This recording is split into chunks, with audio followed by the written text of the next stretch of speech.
Hey kids, you're listening to the internet's wettest podcast about video games, consoles, and pancakes. The SML Podcast.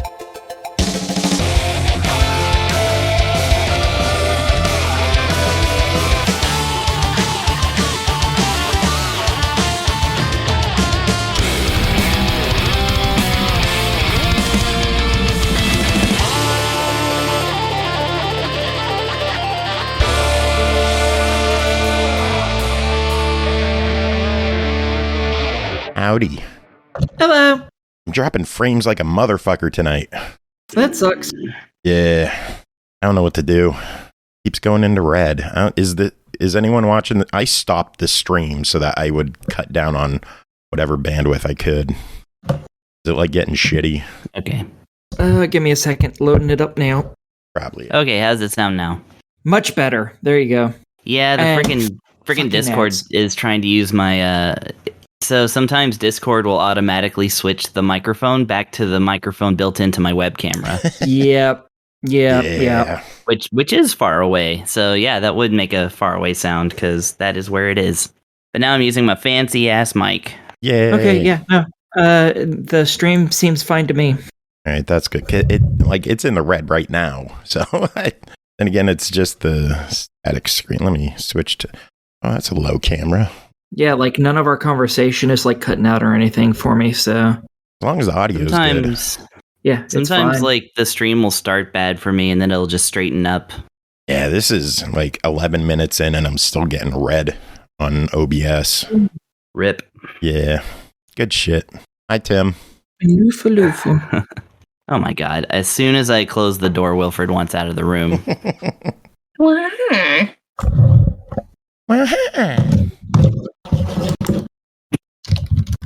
Like that. How's everyone doing? Good. How are you? Oh, I'm okay. We are almost all here. I'm good. I'm Hey, now callous. Brooke. Hey, Hockey. Hi, bro. You gotta give it to her. She's consistent. Hi. Of course I'm consistent. It's one of the very few good things about me. Where's Jacob? Hi, Aki. Don't- I can't wait for this Horse Tales review. I'm gonna stay for that, no doubt. You want me to put that Oh, before Fluffy Horde? I mean, I don't care. I'll I'll probably actually hang out for the whole thing tonight since I finally have time Yay! this week. I guess I'm going to be on the whole time. You're lucky, you guys. Be happy. Sorry to I'm interrupt you, 7. Chris. Oh, that's okay. I was just saying also hi, Brooke. Hi. Yeah, I have a treat for everybody at the end of the show. Oh, wow. So I picked a good one. We did not plan this Is in it advance, medical? everybody. Unless Joe wants me to read it during the show, it's kind of long, so I don't know where it. Is it a good pastor? It's better than a good pastor. Oh no. I Hi, may Grant. have actually read it for everybody before. I don't know. It's an excerpt from a review of an Atari game that's on Atari 50 from Dave Halverson, I don't think I and heard that. it was a review that was actually published in a magazine, and I really want to share it with everybody because it was shared with me many years ago. I want to say 17 years ago. By a friend who later became a medical doctor, but Whoa. he did this dramatic reading of it for everybody, and that's not the best part of it. I will tell you the best part of it right before I read it. I'm excited. Yeah, it's. I could read it on the show. It's. Oh, you're not gonna read it on the show? Well, I was gonna read it after the show Oh, cool. as like a bonus for people, so that it's not just part of the show. Sweet. I don't know. I'm waiting for Pernell and Jacob. Cool. Shocker that we're waiting for Jacob. Right? Whoa, Pernell. Also, is highest late. Yeah, right? Yeah, Pernell is officially a minute late. There he is. Holy shit. He's here. Everybody be cool. Hey, Pernell. Too late, we're all You were nerds. late. Can't be cool. Quick, hide Can't the be cool with cigarettes. nerds. Dad's home and he is pissed. He is. Run the belt! Oh my god, he launched into that dad yell pretty quickly. Tim, Good I lord. want to hear your dad yell now. No, absolutely not. It's Okay. 10 p.m. The child is asleep Ooh, under good no point. circumstance. The secret So, is If his you were a dad little yell. louder, that would have been a dad yell. Under no circumstances. No. Honestly, the hushed, like, serious tone that's a little bit disappointed in me for asking, like, is way more effective. That's what would have worked on me as a kid. That's my tone because I don't shout at people. I don't like to be that person. But my sister actually has a thing with her throat. She cannot yell. She cannot yell at anybody. She Nor can can't I. raise the volume of her voice above like about where I'm at right now. Yep. Pernell, what are you I'm doing? like- It I'm is the so same noisy way. over there. If she gets upset, the pitch goes up and like the speed goes up, but she can't actually scream at you. She'll just lose her voice if she does. Yep. I'll take it. It's Yeah. hilarious. Pernell's I've like never 20 heard that. feet away from his phone now. Yeah. I am. That's okay. I was accidentally talking into my webcam here earlier. Oh, nice. Discord. Well, Jacob guys finally showed remember- up. Ooh, Jacob, what up? Yo, my wife was the party. reason why I'm here, so Mhm. you're all welcome. You I think your chose to mom marry is the her. reason That's why your you're here. problem. What? Who Yeah, wants to I think insult you- them first? Brooke, Get in I line. I will, because I- it's me. All right, Aki, shut up. I want to hear what Fuck Brooke you. has to say. I just said thanks, Jacob's wife. That was obviously way more important than what anything Aki would have to say. So, Gratitude. thank you, Fair enough. Not with What that is your attitude. wife's name? Jess. Cool. I might continue to call her Jacob's wife. We'll just start calling you Jess's husband instead. Yeah. That's okay. fair. I like that. Yeah. I mean, she's the prettier one of the two of us. So, yeah. Nice. Okay, Jess's husband. Turn off speakerphone. We're recording. I was like, almost didn't catch that for now. I have a visual of Pernell like in the tub. Does anyone else hear that? It sounds like he's now in I the tub. do. Like, Well, I mean, full-on I am Pernell running the water. I am Full-on running bubble the bath. water, so. This is the ideal way to do a podcast. Yeah. Yeah, this is just how it And started. pandemonium. Nice comfy bath. I'm not even doing an intro. We're just all here. It's been like This is it. 4 minutes already. We're just talking. Just So- fried green egg and spit. We've got a full party tonight. I'm just going to go down the Discord list because it's easier that way. Aki's here. Joe is here. Chris is here. Brooke is here. Jacob's here. Pernell's here. Stemage is here. And Tim is here. Hi, everyone. Let's go. Hi. I'm about to say, don't ask how everyone is doing unless you do it one at a time, because that's going to go poorly.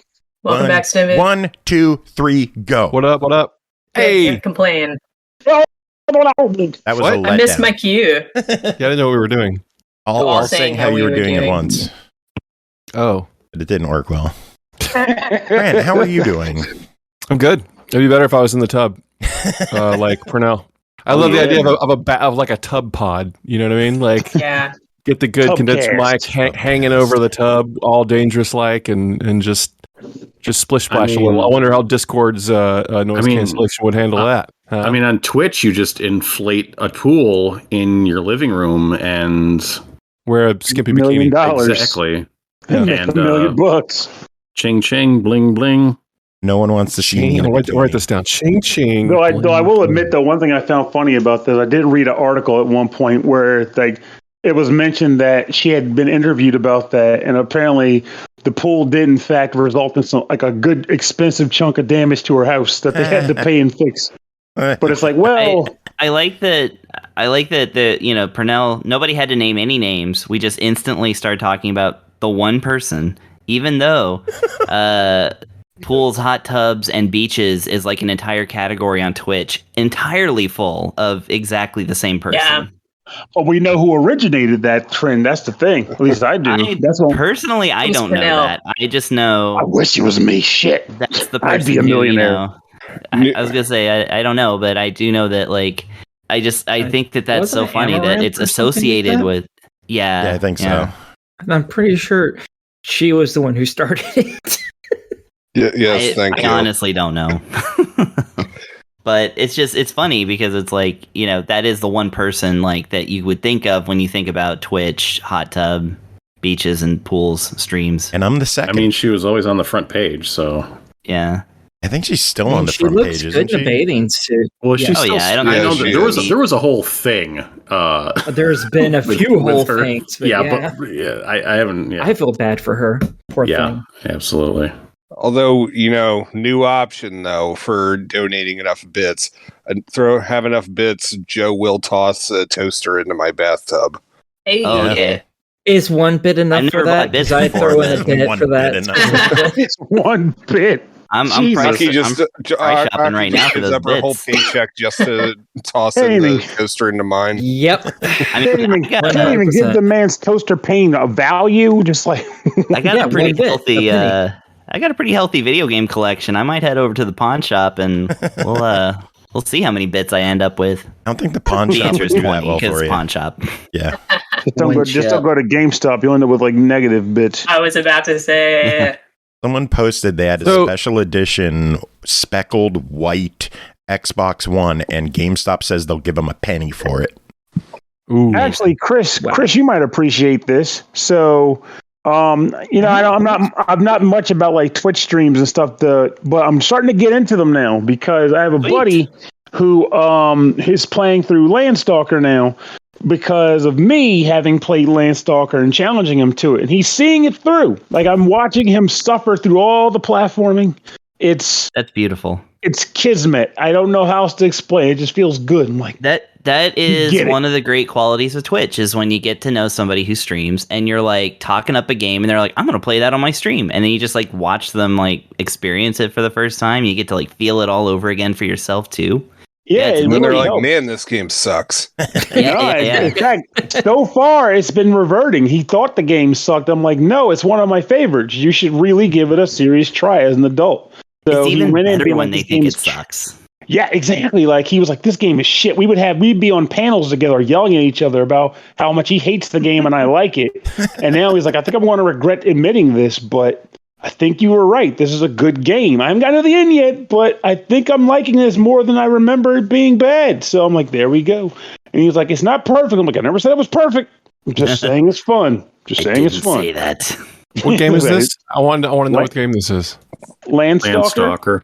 Landstalker? Yeah, Yeah, on the it was a Sega Genesis game. It's It's a Genesis game. Yeah, it's got quite good music. It was like a little Zelda-like, but it was isometric, which turns Yeah. some people off. But if you ever played like a Solstice or anything like that, then you played it. It does make the jumping a nightmare sometimes. I mean, Absolutely. if you can hang with Mario RPG, you can hang with Landstalker. That's all I'm saying. To an extent, because that last dungeon, man, especially, they have jumps where when you Don't miss them, talk about the last dungeon. Let that be a surprise. I got this far. I can't quit now. Shit, I'm suffering. It's going to be like a surprise pregnancy. Like, hey, surprise. Here's the next 9 months of your life. Hey, surprise, you just birthed frustration. 9 months to 18 years for this last dungeon. It took me an entire play flight. Did it really? It A was whole worth flight? it. So I spent like 7 hours or so in the air. And in that time, I did 1.5 of the 2 final dungeons. And I did the other half of the final dungeon, like in between, before going to bed each night. I was turning. I was like, well, before I go to sleep, I'm going to put 1.5 hours into Landstalker. How Eventually, did your end up battery beating it. last that long? I mean, I have a battery pack. Oh, They also have chargers on those planes usually. Yeah, I ain't giving them jokes I anymore, haven't man. They got flown don't in fuck like Spirit. over a decade, so I wouldn't know. Oh, do they charge for electricity? I don't Yes. know, but being Spirit Airlines, they charge to probably do. charge a- Oh, weird. I didn't know They that. haven't- I guess I haven't been on Neither. enough planes. Yeah, I don't really fly. I was on. I fly every year, so Yeah, I flew a bunch this summer. I didn't get charged for any I'm use. shocked. It really depends on the airline. In my case, I was stupid enough to choose Spirit because the numbers look good, and then everything else gets beat out of your wallet and your ass. Oh, the It's Elon rough. Musk of airlines. Yeah, you want to check this bag? $80, fuckhead. What if I put it on the plane? $80. Doesn't matter where you put Damn. it. $80 each way. Nice. Hey, shake you down. $39 to get a seat that doesn't break your legs for each plane. $80 and we'll tell you where to put it. Pretty much. I Like, just get God, the cheapest fucking seats they have available. And No, 'cause mine's only a 4-hour flight. 4 or 5 How hour tall are flight, you, I don't Aki? care. How tall are you, Aki? 5'11". That's right. Yeah, you can do that. It's a little different. When you're up here, though, every seat that's not the exit row or business is agony. Literal Oh no, agony. I don't. Oh no, it saw sucks. those It hurts my pictures. legs a lot, but Oh, you saw the pictures. I did. Oh yeah, man, it's rough. That's something I never think of. Yeah, it's like I hate airlines. Like usually, this is the very first time this has ever happened. But usually, I've been on planes where the stewards, on a plane where they don't charge you for every goddamn thing. The stewards usually go, "Oh crap, sir, this is ridiculous. Look, come with me. I'm just going to put you in a different seat." Like they'll just put me in a different seat. Once the guy just straight up moved me to business class. He was like, "This is ridiculous. Look, just sit there." Hell yeah. Like, thank you. That's what I would do. That luck. Damn. Nice. If I were working on a plane and I saw how little leg room you had, Pernell, I would be like, this is not cool. This is not okay. Yeah, because you have a heart. Yeah. Planes are made for people who are like 5'6" and weigh like 140 pounds. They're not made a lot for of the anybody world the fuck is. else. That is 100% I gotta get true. a row. Yeah, I mean, that's one that there's a benefit to the weight that I did lose over these last few years. That is another bit of it. I used to definitely need more than a seat. And trust me, no one gives a fuck about it. It's just you're inconveniencing everyone, including yourself. But now it's like, at least horizontally, I fit in one seat. Yeah, that's why I won't fly Vertically, anywhere. though- People are like, "Oh, you should go to not too many games. The VGCon out The one in Minnesota. Yeah. And I won't fly out there. Drive. I mean, if you want to go badly enough, you can fork over for that first class seat, then you're fine. But if you need to be in the normal seats, I don't know. I mean, depending on the plane, first class in that sense might not be so bad. I don't know, but yeah, you'd want those seats only. I try calling shotgun, but it rarely ever works. I don't know, man. I heard the stories about you and your flight adventures. Bitch again. See, my grandparents are big and they won't fly anymore. They just drive. They drive from fucking Vegas all the way to my house. It takes them like 4 days of nonstop driving. Yeah, they refuse to take a plane though. I have another buddy who does the same thing. Arkansas every summer. But his reasoning, though, is he just hates the TSA that much. I mean, understandable. Yeah. Absolutely. I understand that fully. I fucking hate the bastard too. So, Grant, where were you flying? What have you been up to? I played several shows this summer, visited some people, saw some family. So I was on 6 different planes from April to, where was it? So that was like September or something. And I did not get COVID at all this summer. I don't know why. I still haven't gotten it, which means I have it right now because I just said that. But yeah, I got lucky. It was weird. It was some of them were harrowing. Some were better than others. I had a few scary guitar incidents, but nothing terrible. It's always awful flying with a guitar. I try not to if I don't have to. Does anything really horrible happen to your guitar while flying? Well, no, the case like they made me. It was before they passed the law where they are required to let you attempt to put your guitar in an overhead bin if you're on the plane. So even though it's longer than a checked item is supposed to be, or a carry-on is supposed to be, if it's an instrument that can fit, they have to let you try to make it fit. So I always try to get like priority boarding or whatever, but now all the airlines have taken that away. You can't just pay for it, so it's a whole thing. But I had my guitar case crushed pretty badly. I ended up having to check it under the plane. Ooh. This was years ago. It was like 2011 maybe. So, but the guitar was fine. The case did its job. Like it was smashed and the styrofoam was sticking out of the case, but I opened it up and old Greenie was fine. So. And they paid for my case. I know. Gosh, they do their job. It's nice when they do their job. So yeah, they paid for a replacement case, and that's fine. But I just try to. And there have been some amazing flight attendants that will help you. Like if there's no more room, they'll find a place, or they'll get some first class jerk to move his stuff out of the way. Like they'll make it work for you. They don't want to see anyone get their stuff hurt. So. And Thember asked if anyone's tried Somerville. Thember, that review will be on Thursday. Oh my gosh, I'm so excited. Grant, have you played it? What's Somerville? No, I haven't yet. I've just I peeked at a couple review scores, and I've been waiting on that one. But I've been Somerville today. Somerville. It's from one of the guys from who made Limbo and Inside. I'm not sure which one, but. Pretty sure it was Limbo. Yep, one of the dudes. Don't know which one. One of them made this game, and one of them made some other game that they premiered at the Summer Games Fest this summer. So. I actually 100%ed a couple of my games, my review games this time. First time in forever that I've managed that's that. amazing. I'm so happy. I've only done that once, and it was not hard. With I used to do all of them, but now that that's awesome. take significantly more games than I used to, I haven't been able to do that for a little while. Oh, word, yeah. So I think I 100% did all of my review games for this week, and I am so fucking happy. Because it means I get to delete them off my computer or off my Xbox, and I have room for the next set of games that come in, finally. What do you have storage-wise? Do you have an external or anything? I have I don't know if it's a 1 terabyte or a 2 terabyte external, as well as what I think it's a 1 terabyte that's internal. Yeah. But my external is only for storage. It can't play any of the... That's how pretty much everything is, except those Seagate cards, which are expensive as balls. Yeah, I just expensive. got mine on an Amazon Prime Day deal. I got it for like $80 for a terabyte or 2 terabytes or whatever it is, and I was like, fuck it, I'll do it. Yeah, I think the cheapest was a 512. Target had them priced at like $60. Jacob, do you remember that? What? When Target had the Xbox SSD cards for like the 512 megabit for $60. Do you remember that? No, I do not. Wow, you missed out on that. You know, I remember a time back when they got rid of memory cards and they were like, see, we're so much better. We don't have memory cards. Now they have memory cards. Yeah, I never wanted to go. Once we left memory cards, I never wanted to fucking go back to it. Why can't they just put it's appropriate amount of stuff an external hard drive, though. It's just instead of plugging it into a USB slot, you plug it into a port.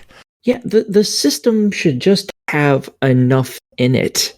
And then 1 terabyte is not enough, and they fucking know it.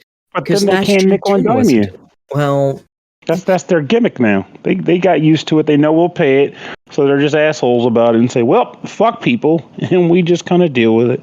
It's very true, and I don't like it. I just don't like it. It's upsetting. I like my storage. I mean, it's fast. On the positive, it's not the Switch. The Switch is like 64 gigs. Yeah, you can deal with that. That's the updated model. So, you have a terabyte? You guys have a terabyte in your Xboxes or whatever? Yeah, is the that Series like X is a terabyte. And the Series I have 12. Okay. So I have about maybe like 12, 13 games, I think, installed with maybe I have 60. 30% remaining or so, something like that, maybe. And so you have 60s, but so do you keep them all on there because you're going to play them, or are they big enough you don't want to waste bandwidth? Right. To play. And anytime I run out of memory and I have a fucking review game that needs to be installed, I just move something over to an external, and I'm like, well, when I finish a game, I can move that back and finish it, and then you never move it back. It just I have not been able to move a single one back in so long. The last time I moved something from that back onto my Xbox was at the start of this fucking year, and it was Assassin's Creed Odyssey. Because I was like, oh, I'll play this because I had some free time, and I played like one day of it, and then I got like 3 games in the following day, and I haven't touched it since. What the hell was that? Oh my god, that's beautiful. Should we do reviews? No, I mean, yes. Well, before we do reviews, I just wanted to complain to Tim that I spent all day yesterday. It's my first day of my vacation on the same Elden Ring boss, but I got the motherfucker, and I just I saw. I was. God, I gotta Did you eat another slice of cake? Picture it on was Twitter, so hard. and I was like, I saw what you were playing, and I was like, oh, enhance. What is she fighting? Enhance. Yeah. You know what, Brooke? I'm gonna ask you a favor.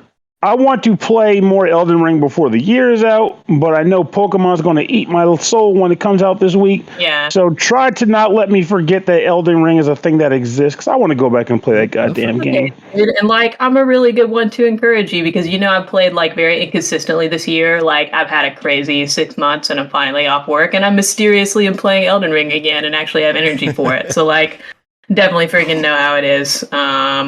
But it is like riding a bike. Every time I boot it up after not playing it for weeks, I think of you, because I'm like, oh, I have so many of my skills still left over. Like, there's so much more muscle memory in it than I would have realized. So you totally still have it in you.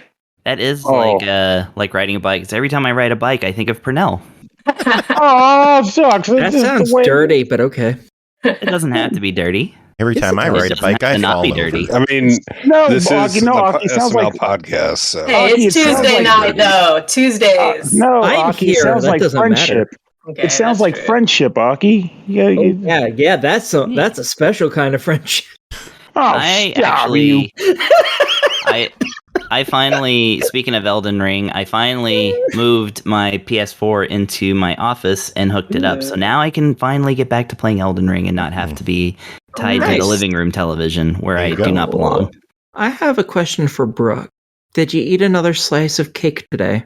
I did, actually, and I posted a picture of it briefly, and then I fat fingered it and deleted it. So I'll actually just send it right to you, because I thought of you. I was like, you know what? I'm going to have a second piece of cake because Aki enabled me.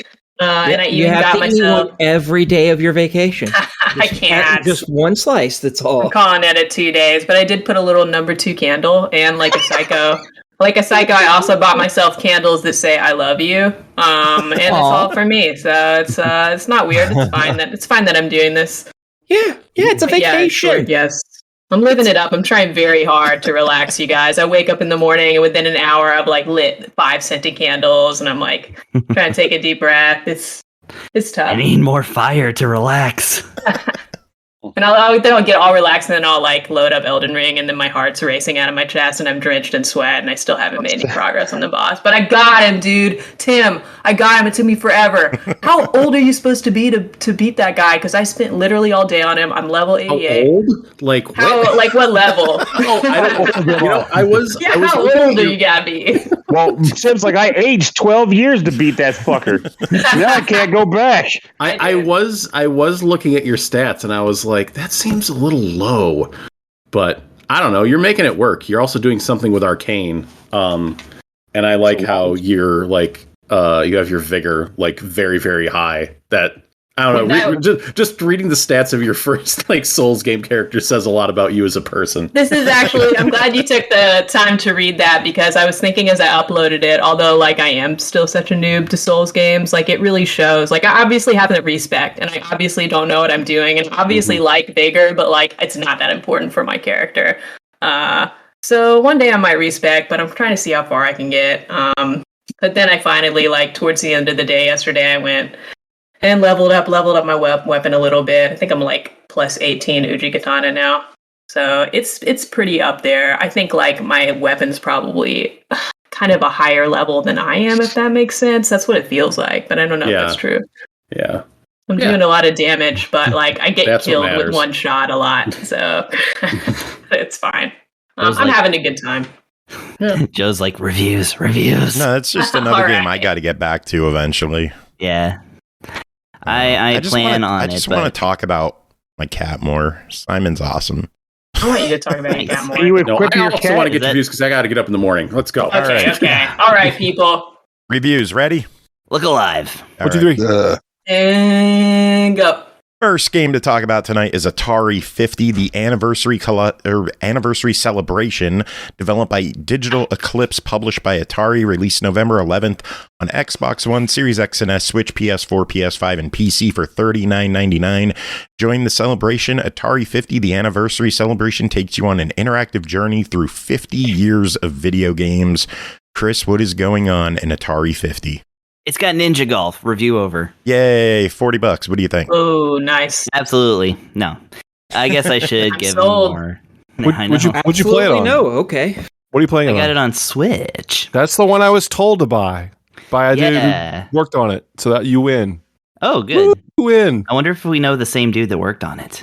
Oh, actually, I know a couple of people that worked on it, so that's going to color my review. Yeah, I was about to say, wow, we know the money is in the pocket. Yeah. You know, We've been bought. I'm always out there wheeling and dealing. Well, it is true that I didn't pay for this, but that's because that's how the review thing works. Yes. Okay, so yeah, we got a lot to talk about. I'm fooling here, and I shouldn't be. Atari 50. Yes, Tim's getting just pissed every moment that you're dragging.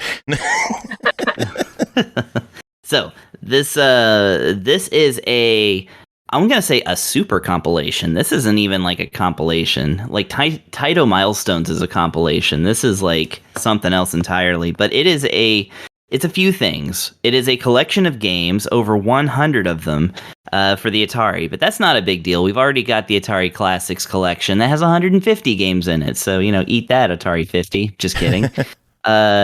What has happened here is that this is a curated collection, and I do mean curated. This is possibly the first instance of a real virtual museum.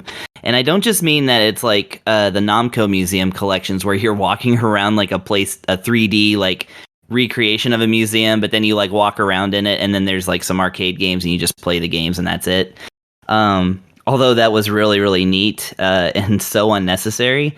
This game is divided up into, let's see, what is it? 5 different sections, each one exploring in pretty good detail the history of Atari as a video game maker. Now, if you don't know who Atari is, then I'm sorry, use the internet, find out. But you could also purchase this compilation because it will definitely tell you.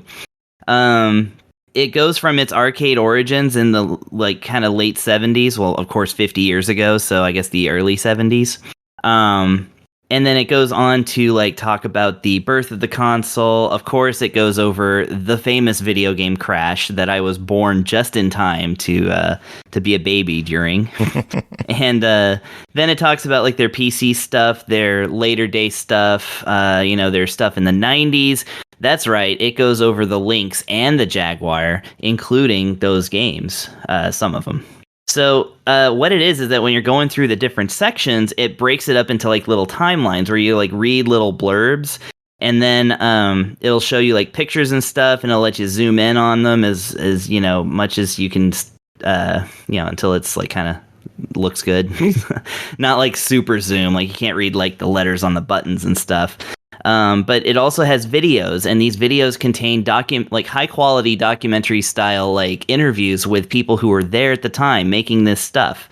Some of them are really, really fun. Some of them are very informational, and a lot of them are like stuff that you couldn't really just look it up on Wikipedia and get the experience. Like it really is a playable documentary. And the cool thing is every time you come across a game, like, I don't know, Pong, it will let you like look at the cabinet, or you press like the X button and you play Pong. Like all the games that they show, for the most part, will have like a little button that lets you play the game right then and there.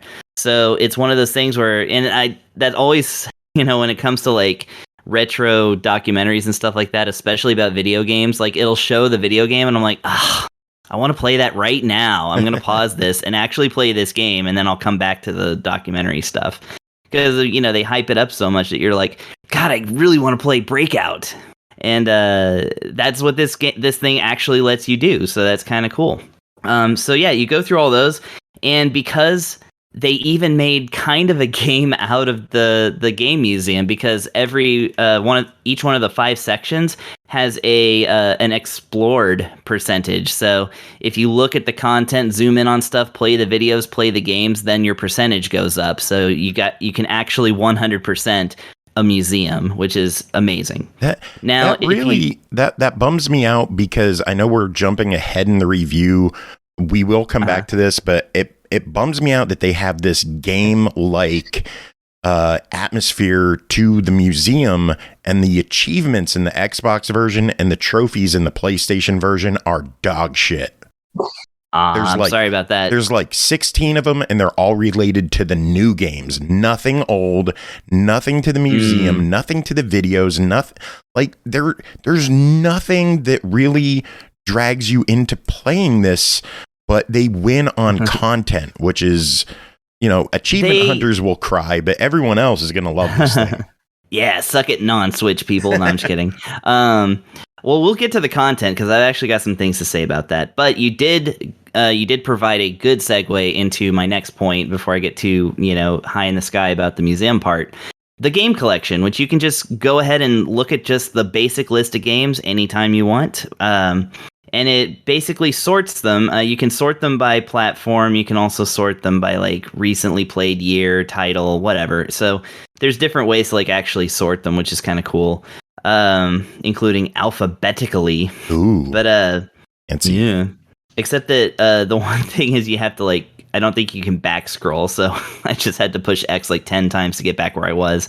I always have the stuff open when I'm reviewing it because I don't take notes. And this is one of those instances where you'll see that bite me in the ass.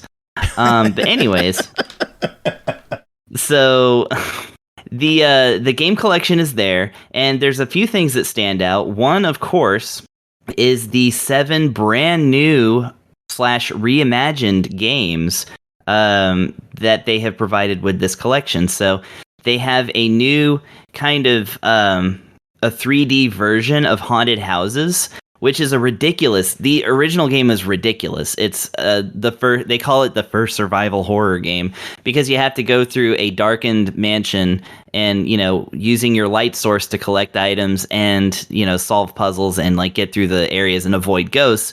But your character is just a floating pair of eyeballs that look in the direction that you're moving. And they have recreated that in 3D. So it's a 3D pair of eyes that are moving around a 3D space. I love it. It is amazing. Yeah, it's great. And it gives you like the most derpy like jump scare if you get caught by a ghost, by the way. It's kind of a jump scare, but it's so silly that you're like, oh, this is fun. They also have Neo Breakout, which is a up to 2-player breakout that lets you compete against people. It's kind of like Tetris, the push Tetris that was on the Tetris DS game, where the more you win at Tetris, the more it pushes the field onto the other player until it makes them lose. If you don't know what that is, that's fine. Google it. They also have a brand new reimagined Quadra Tank, which has just mind-boggling controls that I hate. But I did kind of learn how to play it. And it does have 3 different control schemes, so that's good. But it's Quadra Tank. It's 4-player, shoot each other with tanks.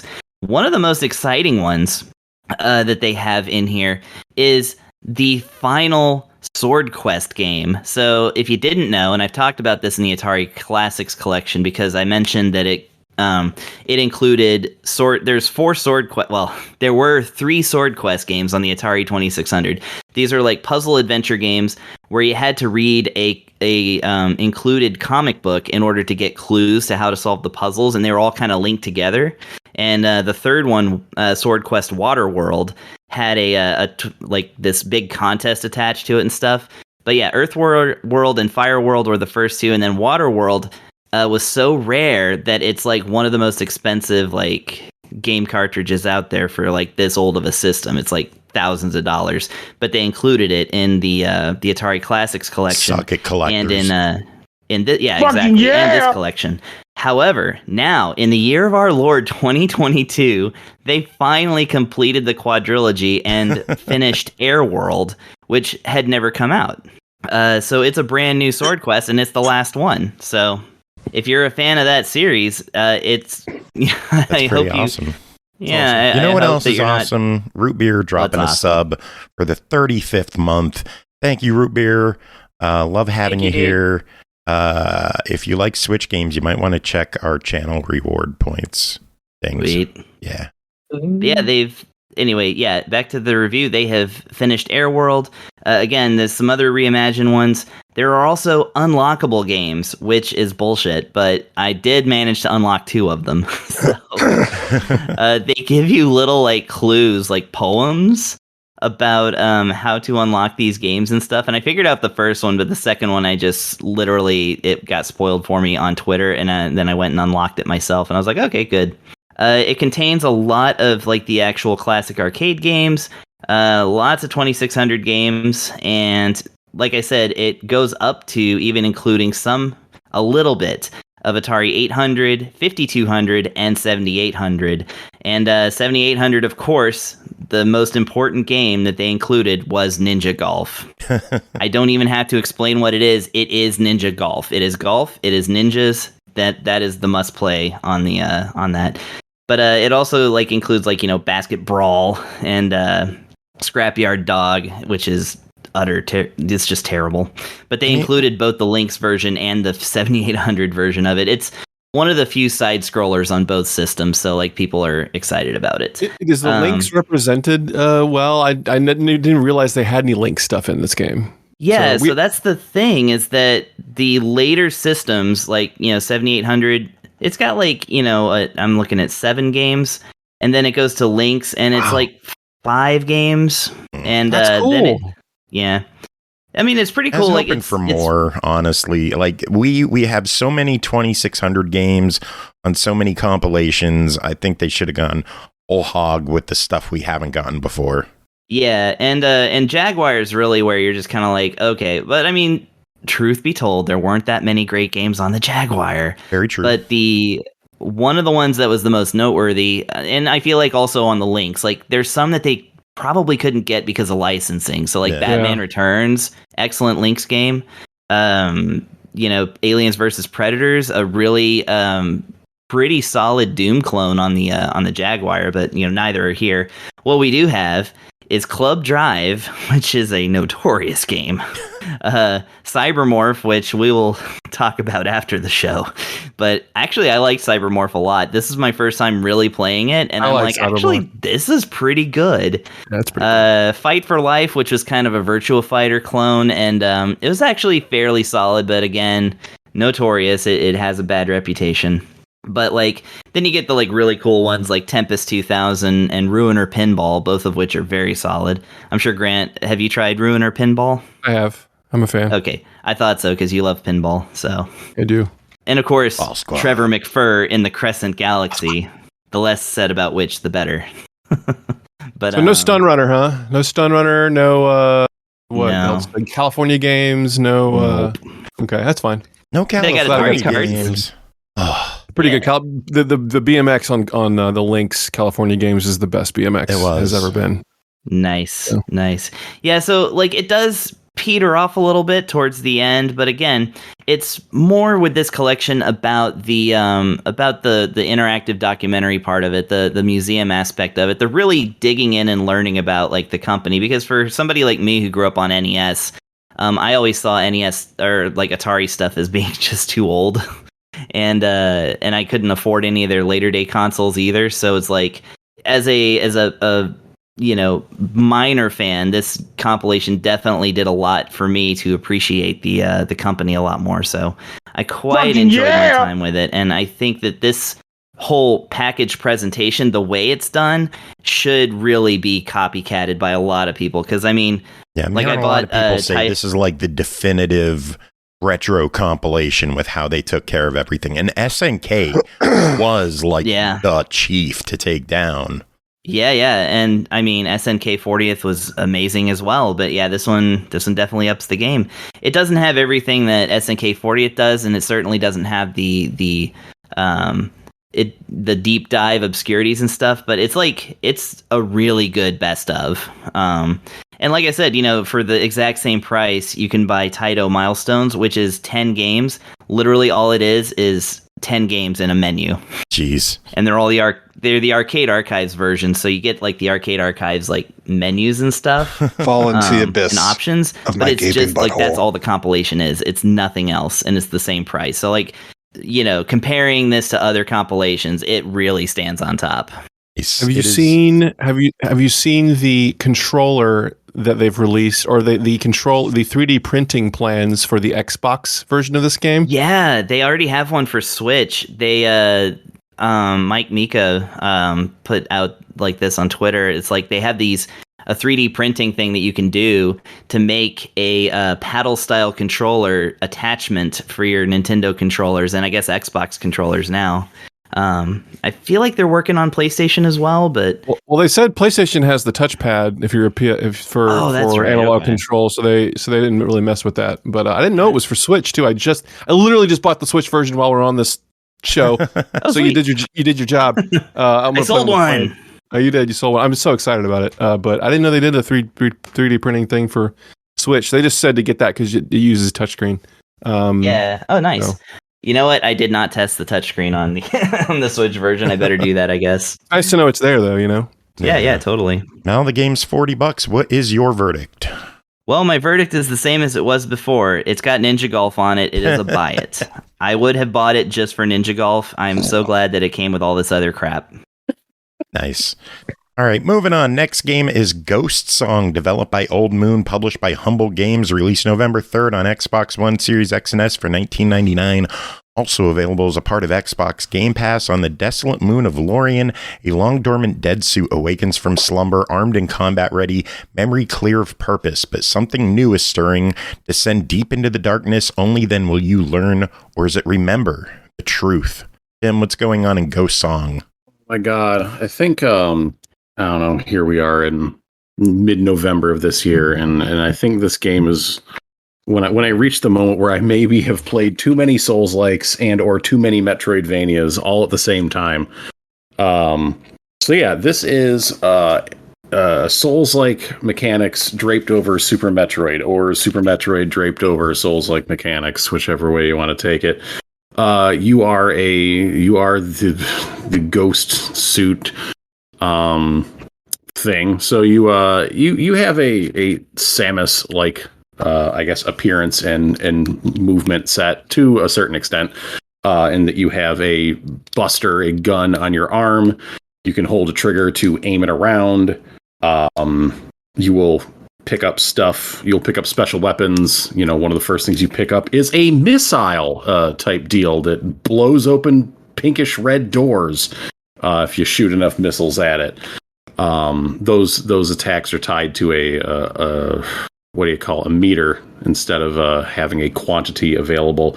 I guess like recent Metroids, you have a melee attack that's going on. Speaking of quantity, Jacob wants to announce that he subbed for his second month. Thank you, Jacob. You dick. Thanks, Jacob. You are welcome. It's listeners like you, man. Meh. Sorry, you do Tim. pick up like energy tank, almost like power-ups, except that they're actually more of an Estus flask like deal where it's a one-time heal when you're in between save points. And the game, you're exploring this alien planet.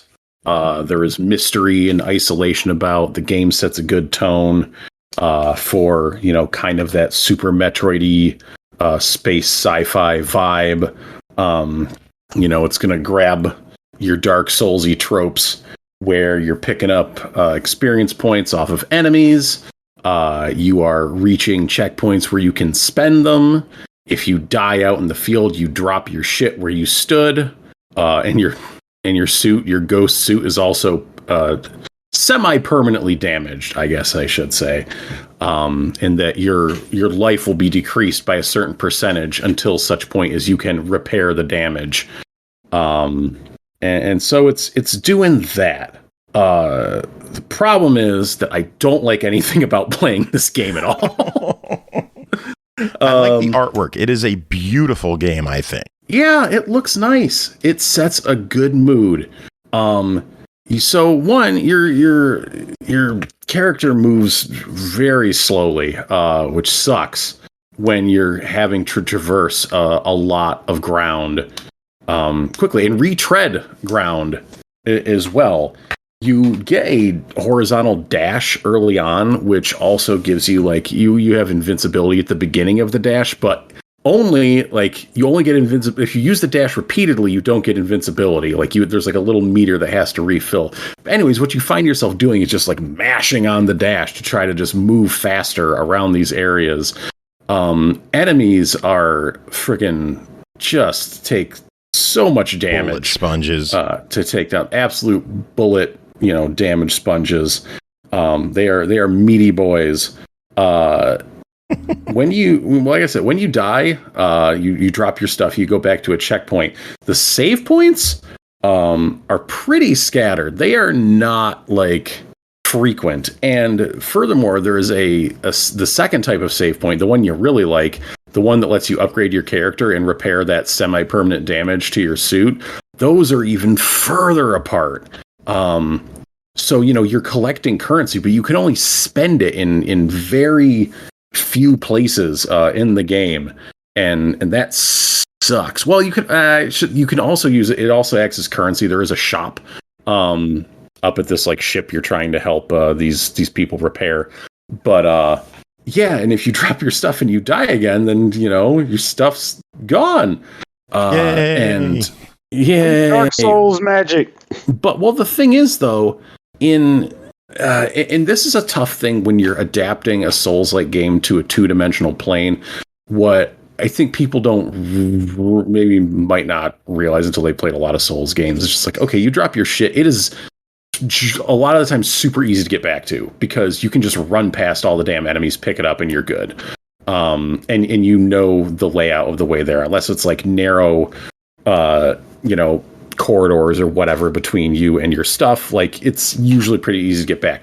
But when you're in a 2D plane, every corridor is narrow and you can only go a certain way to get there. And my first not the first time I died, but one of the first times I died, and like the game respawned me, way back at some previous checkpoint, and I tried to go around the wrong way, not realizing, and this is a problem with the map, that I could not get back through the way that I was going because there was a door there that I could not open. So I had gone the wrong way and I would need to backtrack like all the way around to get back to my stuff, which is retreading ground. I just went that way, then I got to go back and I'm retreading the ground that I just went through trying to get my stuff. And it takes a long time because you're dude is just such a fucking turd to move around. And, long-time listeners will know there's nothing I like less than games that waste my time. And just having to like, oh my God, go like not even forget my stuff. Like if I kept my stuff and I died keeping my stuff, and there is an easier difficulty that mitigates that. Yeah, unfortunately, you can't. That is an option during the game. You have to start over. Yeah, that isn't a decision you have to make, but that difficulty is there. It is up front. That's fine. Whatever. But even if I died and went back to one of those far-flung checkpoints, I would still be pissed off because I'd still have to retread all that ground. And it came upon me very quickly. I'm just, after I died a couple times, like, this is just such a pain in the ass. You do get the healing. So your buster, like your gun is also like it overheats and becomes less effective if you hold the thing down for 7 seconds, and then it shoots slower and does less damage and has less range. So you have to wait for that to cool off. And that takes a long time too, if you want to make full effective use of your main weapon. You do pretty quickly get an upgrade to your melee. You get this spear thing, which is pretty good, but again, these enemies take a ton of damage, and you end up fighting many of them at once, and just things can go sour so fast. There's these hunter special enemies that are scattered about, which sometimes I would find myself locked in combat with, when I'm just kind of wandered. I'm just like, oh shit, there's somebody here who's more mobile than the enemies around. But here and there, and so the main quest of the game is trying to help these people repair their ship, which you talk to them and then they tell you okay, we need 5 or 6 parts, and it marks them on your map and it gives you a recommendation. You should go get this one first. So you go out there and you can only carry one ship part at a time. So you're literally going out, picking up a piece of something and then bringing it back straight through the same area you just went through. Then you go back out again, get the next piece, bring it all the way back. So it's just fetch questing, just down, get the thing, come back, get the thing, come back, get the thing, come back. And the whole time it doesn't teleport you back or give you some fast way or some fast travel to get back. You're retreading again this area with this not very elegantly moving set of space armor. That is, the mobility is where the comparisons to Samus end. Just kind of the basics of the arsenal, because when you get good at a Metroid game, there's a lot of movement options. You can kind of zip through areas like relatively quickly, and this is just like such a slog, and like it's a bummer. And I do think there is definitely some fatigue just in me personally from having played a lot of these games lately. I think the last Souls I reviewed was 2 weeks ago. We got a lot of them. There's a lot of Souls likes releasing it. There is. It's become a popular trend. It is. Absolutely. Yeah. There's tons of games that use those tropes, and some use them much better than others, and some do more interesting things with them. But for me, it's just and apparently this game was kickstarted 8 years ago or something like that. Wow. So this has been a long time coming. So they pitched themselves. At the time they pitched themselves, they're it sounded probably like a fresh original idea.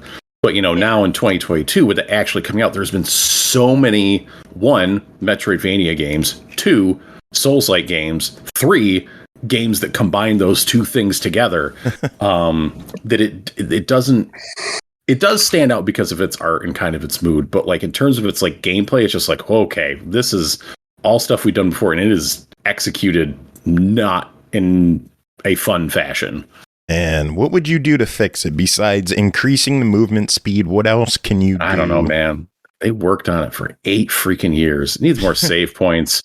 Got to be moving faster. It's just there's some things I'm sure at some point, and this is me speculating here, it's they just had to do something to get this game across the finish line to tie it together. They may have had greater ambitions, but they just had to ship something. And the good news is, it's on Game Pass. Yeah.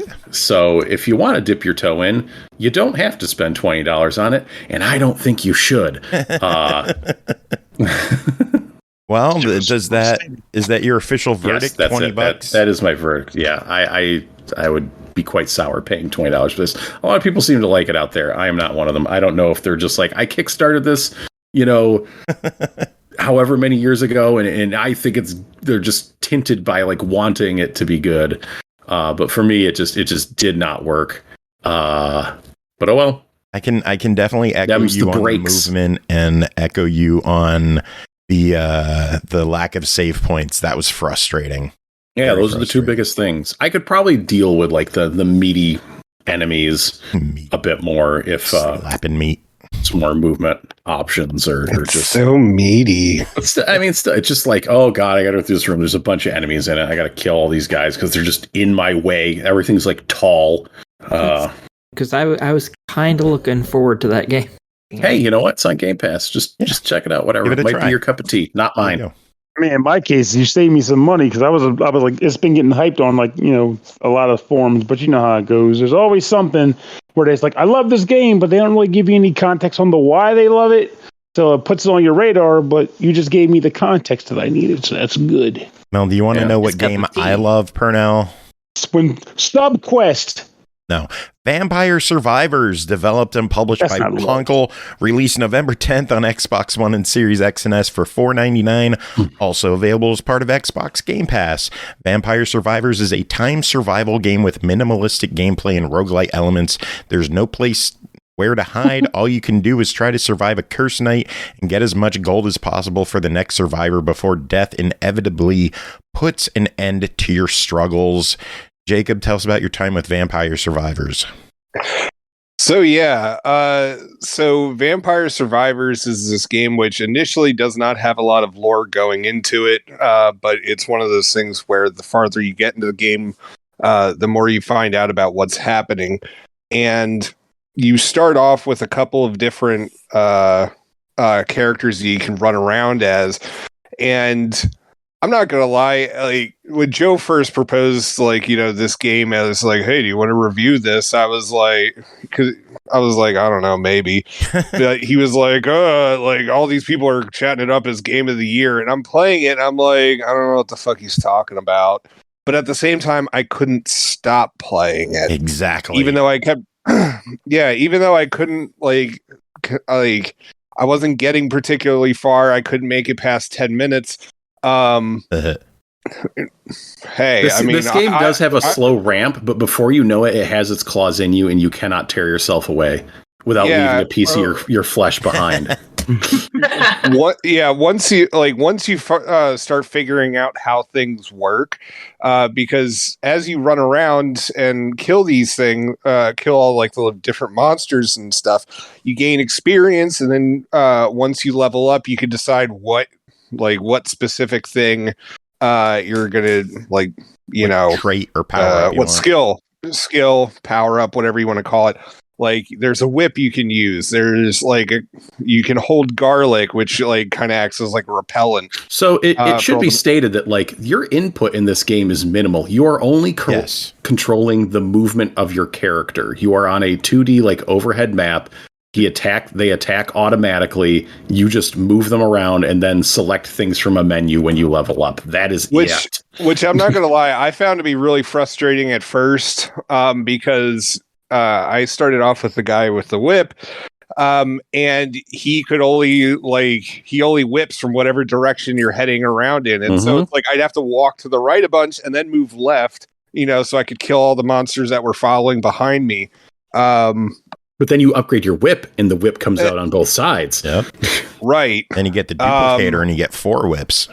Exactly. And then it's like, you have your magic wand, which has more projectiles and stuff.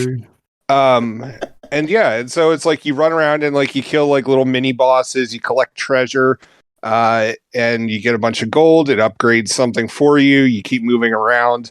And all these upgrades will eventually build to other unlocks. And then all of the levels have their own like little mini secrets.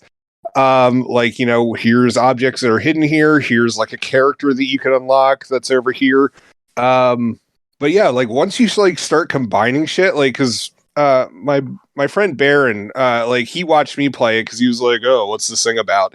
And then he was just like, holy shit, I'm going to go play this. And he spent like literally all the next day just playing it. And then I was like, oh man, like, how are you doing this? Cause I still couldn't get past like 10 minutes. And he's like, oh, well, you need to upgrade your garlic and the cross and like stop investing in like this other crap. Cause none of it actually helps. And then once you get this one guy who starts with garlic, and I'm like, what the fuck are you talking about, man? And like, so he had to start guiding me through it. And yeah, and now it's just like, here I am like DMing Joe in the middle of the day being like, oh, does this game punish you if you last for 30 minutes or more? And he's like, I don't know, man, you're fucking farther along than me. Which almost never happens. True. So, yeah. No, when you hit 30 minutes, the game sends the Grim Reaper or Grim Reapers out to kill you dead. Though you can still survive for a few minutes depending on your build. Like Bubble I was gonna say, if you have the pentagram fully leveled up or whatever. Well, if you have like garlic and laurels and the thing that freezes them, they can't catch you. Until there's like one thing about the game I found particularly interesting, though, the fact that once I learned that the game is designed to spawn death at 30 minutes and that inevitably he's going to kill you. In other words, saying the game is designed to say you're going to die at X point in time. I was confused at one point about why would I want to keep playing knowing that the game intends to kill me just for reaching a deadline. It's almost like saying it's going to end. And yet somehow it was still just kind of fun to see what different combinations of things would result in on levels. It's a weird formula this game has. Yeah. And then once you've like upgraded everything like that you have, like the game just like starts throwing coins at you. And it was amazing because earlier today when I did my 30-minute run, like my whole fucking screen was just filled with enemies, and I'm just like walking around with my garlic and I forget what the fuck else I had equipped, but it was just like, I am death, and I'm just like mowing through everybody. Yeah, it comes to a point where it's like a bullet hell shooter, except you are the hell. Yeah. I love when that happens. So Jacob, what level are you on? Like, how far have you actually progressed through the game? I'm curious. I've only got I'm like the farthest level I've played is the haunted dairy, which is what level is that? Third level. Yeah. Okay, because that's where I am. I feel like I've hit this wall where I'm not really making a lot of bank, at least enough to get, new upgrades beyond what I already have. I'm just playing Garlic Boy 9000 because I love steamrolling bitches. But I don't feel like I'm making as much progress per level. I'm making I've hit 15 minutes a few times, but I'm not progressing. And I think I'm supposed to make unions, and I got a map, and I'm kind of like, I played about 5 games in a row, and I'm like, man, am I done? I hit kind of a wall there too. Forest a bunch. For a bit. Well, sometimes there's a lot of. I mean, Tim could probably. It sounds like Tim's probably played a lot more of this than I did. But from what I ended up experiencing, one thing that I kind of feel like is sometimes just a matter of like the items that come up in your item pool and the combos you pick. Because I do know there's like certain items that synergize with other items, and when you get them together, you get an amazing setup there. Like for me, there was like a black bird and a white bird. Oh my god, that thing is insane. Those fuckers just save everything. That I had that thing during my my 30-minute game today, and my buddy Baron was like, "Oh, don't invest in the bird; it's not worth it." That's your bullshit. friend is fucking wrong. Fucking invest in that bird, because once he gets up high enough in level, that thing just goes insane and just fires off like tons of like fucking lasers all over the damn when place. It gets upgraded and it just starts shooting rainbow lasers all over the place. That's fantastic. So the way this game, and Joe, you'll love this, the way all the progression of this game is tied into, and it's something, if you're hitting a wall, this might be something to look at, is you look at the achievement list, or the unlock list in the game, because that gives you all of these goals that you have to hit to unlock more stuff.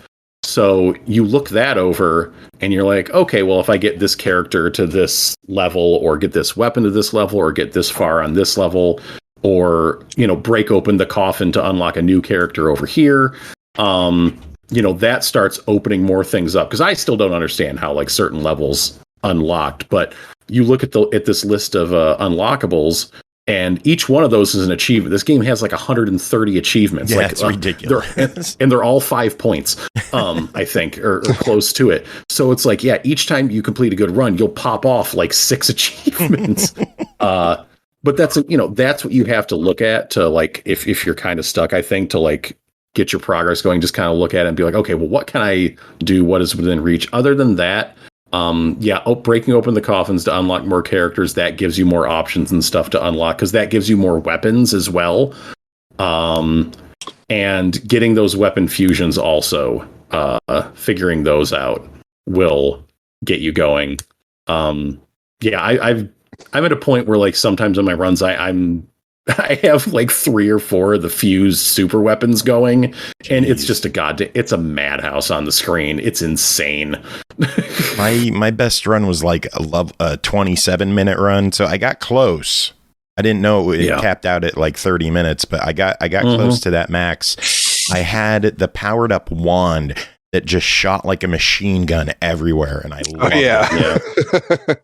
Yeah, the powered up Santa water is really good, because you can kind of stand still and it just makes pools of damaging water around you. Combine that with your garlic and your laurels, nothing's touching you. I think I had those two. So I guess you could say you should be resting on your laurels. Yeah, the laurels are really good.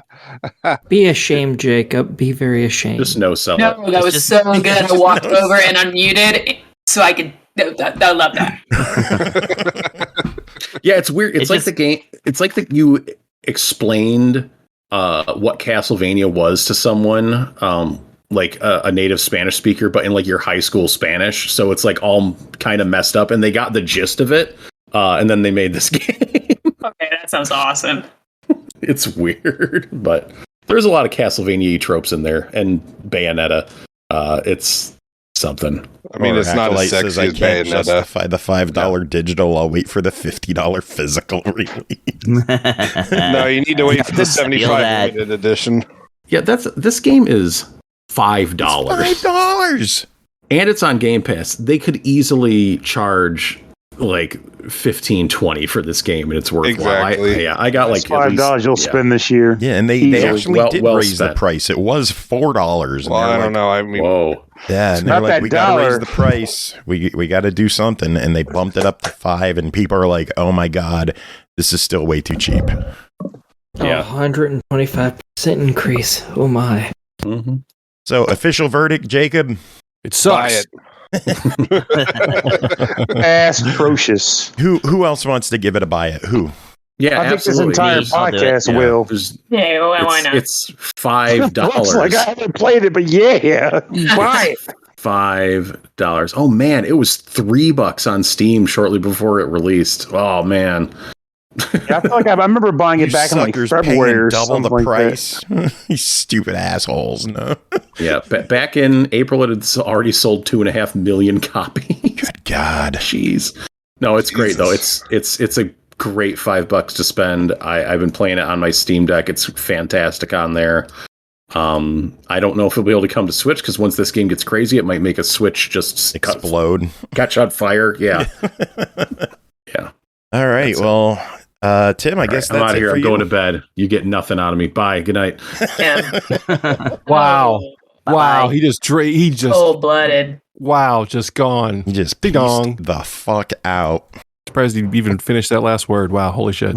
All right. Well, next game is McPixel 3, developed by Sosowski, published by Devolver Digital, released November 14th on Switch, Xbox, and Steam for $9.99. McPixel 3 is a mind-blowing save-the-day adventure that sees the titular wannabe hero avert one disaster after another at every turn using unconventional yet entertaining methods of mayhem. Grant, I know you were a big fan of McPixel 2. Titular, Joe. Titular. Yeah. You did good with Sosowski. That's the developer's name. McPixel. Has anyone tried it? Did anyone play that gem back in 2012? Yeah, No? I actually almost asked for this. Never even heard of it. So I was really pumped to see this on the lineup and that it was you. I'm excited. Oh, I'm good. Well, so it turns out that, you might wonder what happened with McPixel 2. I wondered why I missed McPixel 2 because this is McPixel 3. McPixel 2 didn't exist. They just jumped right to 3. There's a long video on the Devolver. I know, let's talk about an upgrade. There's a long video on the Devolver Digital, which says a lot. YouTube channel about the story of McPixel 2, how it went from, epic first-person shooter to MMORPG to all these different incarnations before it was finally just scrapped because it became too much of a beast, and they decided to start over with McPixel 3 instead. So, yeah, exactly. So, McPixel is sort of a take on MacGyver or MacGruber or whatever. He's saving the day in peculiar ways. It's a really chonky pixel action game. It's got this kind of like, I don't know, let's say Atari Lynx aesthetic. That's probably accurate. It's a little past the 2600, but it's a little pre-Nintendo. And the what happens is you control McPixel in a variety of different scenarios. You are put in these situations where you have to save the day in ways that you would not normally expect, and you're able to interact with different parts of the environment to try and figure out what you're supposed to do to solve the problem. The problem might be a guy who has his fire too big in the woods and is going to cause a forest fire, or you might be in a helicopter and you might need to stop that helicopter from running into a building. It's sort of like an adventure game. You can choose what thing on the screen you interact with, and that will normally not result in what you expect. This game is sort of like it's trial and error of the game, and what is enjoyable about it is the humor. So some people might find that a little bit annoying because you don't really use logic to solve these problems. You might get a train ticket and then click on the conductor, and you think you might go and hand that woman your train ticket to get on the train. Instead, you just go and kick her in the ass, and then she turns around and kicks you in the ass. And that's sort of how that scenario plays out. There are a number of different things that can happen in every scenario, and those things are listed as checkboxes. So you might fail a scenario and you can choose to play it again and sort of fully complete these scenarios by going through every possible solution to every problem that you encounter. And then you just sort of, they're like every scenario is sort of a series of 5 scenes, and you sort of replay scenes until you figure out, what you're actually supposed to do to save the day, quote unquote. It's very much like the first game. It's different in the sense that there's sort of a hub world. You go around, you earn money to unlock different parts of the world and travel around to see all this crazy shit. You pee on a lot of things. There's a lot of crotch kicking. It's that kind of thing. The music is. Someone mentioned Goat Simulator. It's very Goat Simulator. It's like it's not terrible music, but it's bad music. But it's bad in the right way. Like it's bad. There's not even any sound effects in this game. The game is absent. The sound effects are completely absent because they want you to just listen to the music. It's sort of like watching some bizarro silent movie in a way. It's very, very strange. It really comes down to the kind of humor you're into. I think if you watched a trailer for this game and you laughed, you'll want to play this game. I think all you have to do is read the store page for it. It says unconventional yet entertaining methods of mayhem, including summoning a spider billionaire, having a barbecue in his pants, punching a T-Rex into outer space. Yes, that did happen. Peeing into sports cars, which you mentioned. Some of the key features: 100 mind-blowing levels, 900 hilarious gags, over 20 mini games. Steve, he's a feature. Yeah, Steve's a big deal in this game. It's a whole thing. Steve. It's a whole thing, and it's a lot of plays on different. There's a lot of referential humor. It plays on shmups. It plays on sitcoms. It plays on. There's a whole series where each scene in the series takes place in a different era of gaming history. So there's like the 2600 level and the CGA DOS game and shit like that. That's it's neat. The only thing I will say that it's a big complaint. This is you won't know if you didn't play the original, but when you complete a scenario in the original game, this voice comes on and goes, McPixel. It's really weird. And it's sort of like made the original game. And I think it only happens once in this game, and that's the title screen. And I hate it. It's like a missing piece of punctuation that I wish was still McPixel. Anyway, so they need to re-add that. They do. That needs to go in. If we can please get that, if that could be in the 1.1, I'd appreciate it. It's true story. This is available for Windows, Mac, Linux, Xbox, Switch, Raspberry Pi. This is all real. BSD, Haiku, Linux Terminal, Windows 95, and Windows NT. All playable. I figured this should be 95. Yep, 95 and NT. I feel like this should be setting some sort of Guinness record for like biggest compatibility at launch. But it isn't on mobile, and I really think that's a bummer. This would be perfect on mobile. I don't think Devolver does anything on mobile, so maybe that's why they don't on PlayStation either. I wonder what's up with that. That's weird. It's on frickin' Windows 95. It's on Windows 95. It's not on PS5. Just want to put that out there. Clearly, the PS5 can't handle it. Clearly. So I think this game is something that you just come to for a few minutes, you play a couple scenarios. You're not gonna marathon this thing. That's why I think it'd be perfect for mobile. We call them super poopers. It'd be a great super pooper, but it's not on mobile, and that's okay. If it's Devolver, it probably won't get there. But it's $10. Great term for that. A super pooper, yeah. Yeah, I love that. Yeah. Vampire Survivors would also be if you got unless you're Joe and you're going to full 30 minutes. I don't know. Anyway. So yeah, it's $10. I really like it, but I also appreciate the aesthetic. And if you like that kind of game, watch a trailer. If you think you might dig it, I think it's worth the 10. But there you go. Cool. Also, Sounds Windows good. NT. Cool. Are you that's it for you? Are you gonna stick around, or are you heading out? I'll hang out. I'll finish reviews. Cool. Sweet. Because the next one is the big one. Ooh. Horse Tales, Emerald Valley Ranch, developed by Aesir Interactive, published by Microids, released November 1st on Switch, PS4, and PS5 for $39.99. Your vacation at your aunt's turns out to be far from what you expected. Your once grand family property is fallen into ruins, and you find yourself facing a huge challenge: how to return your ranch to its former glory. Jacob, did you return your ranch to its former glory? I'm getting there.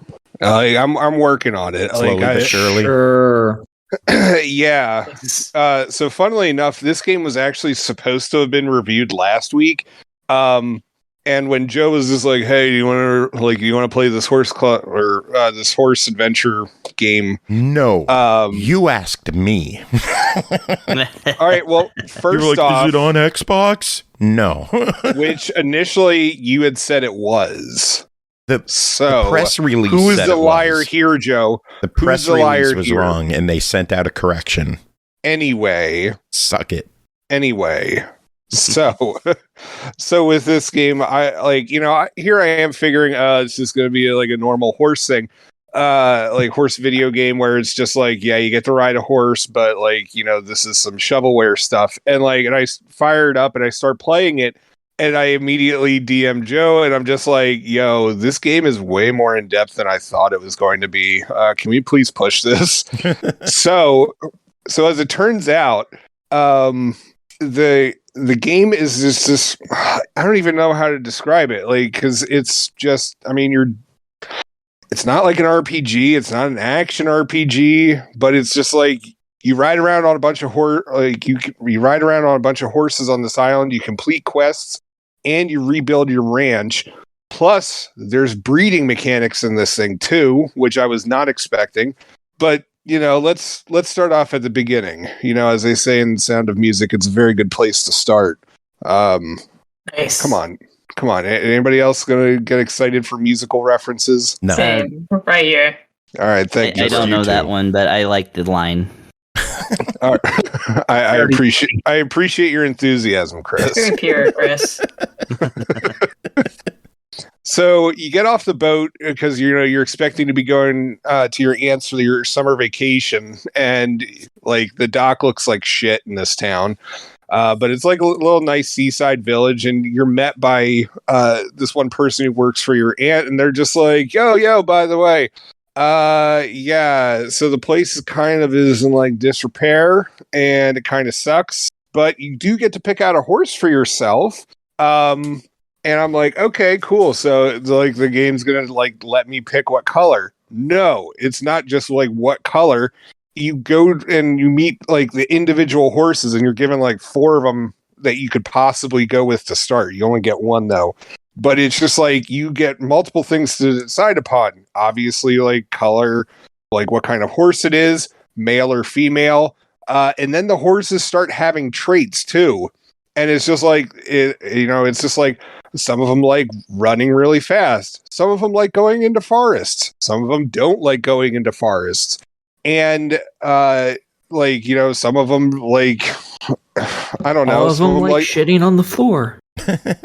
Well, I mean, there was one who enjoyed a commode, so I don't know. Oh, but anyway. Awesome. Well trained. I appreciate that the store page says that you will come across many animals, each one being unique.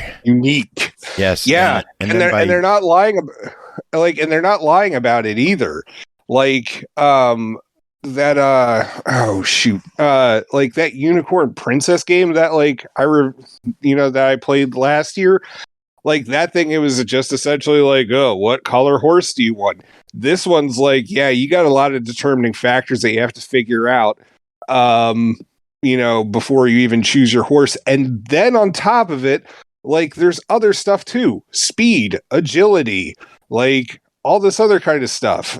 And it's just oh damn, you've got a lot to mess with, because those things are going to be important for later on when you actually start breeding your horses, which thankfully isn't that big of a process. It's just, you have to have a stable, you have to have 2 horses, male and female. Unfortunately there's no horse adoption in this game.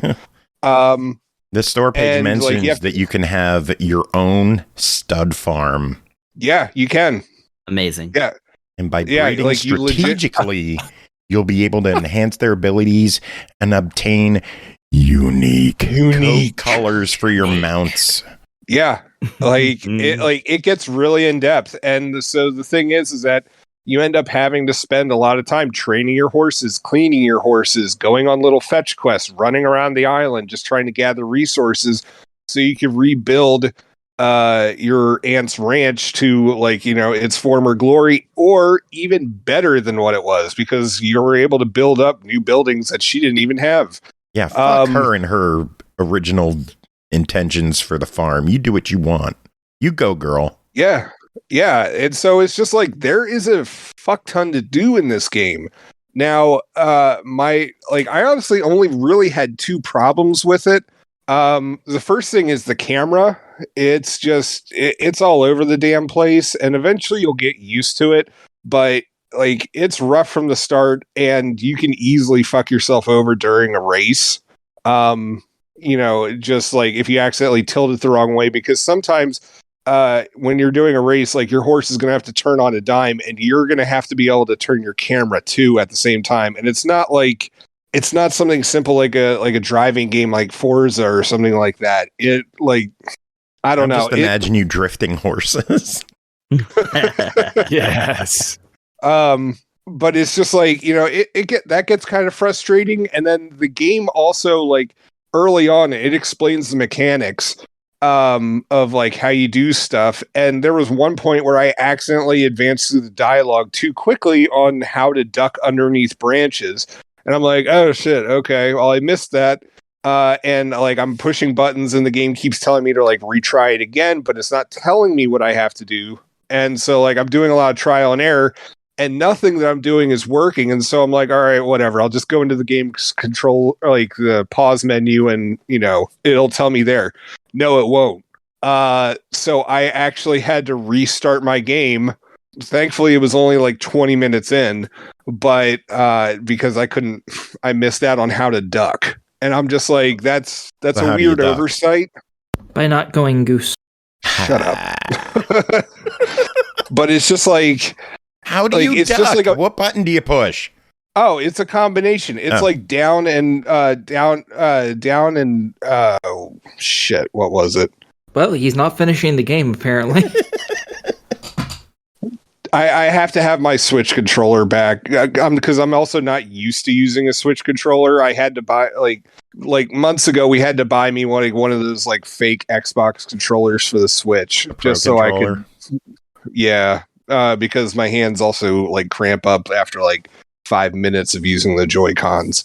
How much? But I'm sorry, you old fuck. Anyway. So yeah, so like honestly, like this is a pretty in-depth game, unexpectedly, and the graphics are pretty nice. It kind of looks like somebody was like, yo, I like Breath of the Wild-esque things. Why don't we just focus on the horse and nothing else? Like, so if you like that kind of cartoony-ish, but also it kind of looks real graphic aesthetic, yeah, honestly, like this is a pretty damn good horse game, even if you don't like horses to begin with. Well, it's $40. What are your thoughts? I'm sorry, how much? 40. You cut out. 40? Yes. Yeah, I'd say it's actually worth it.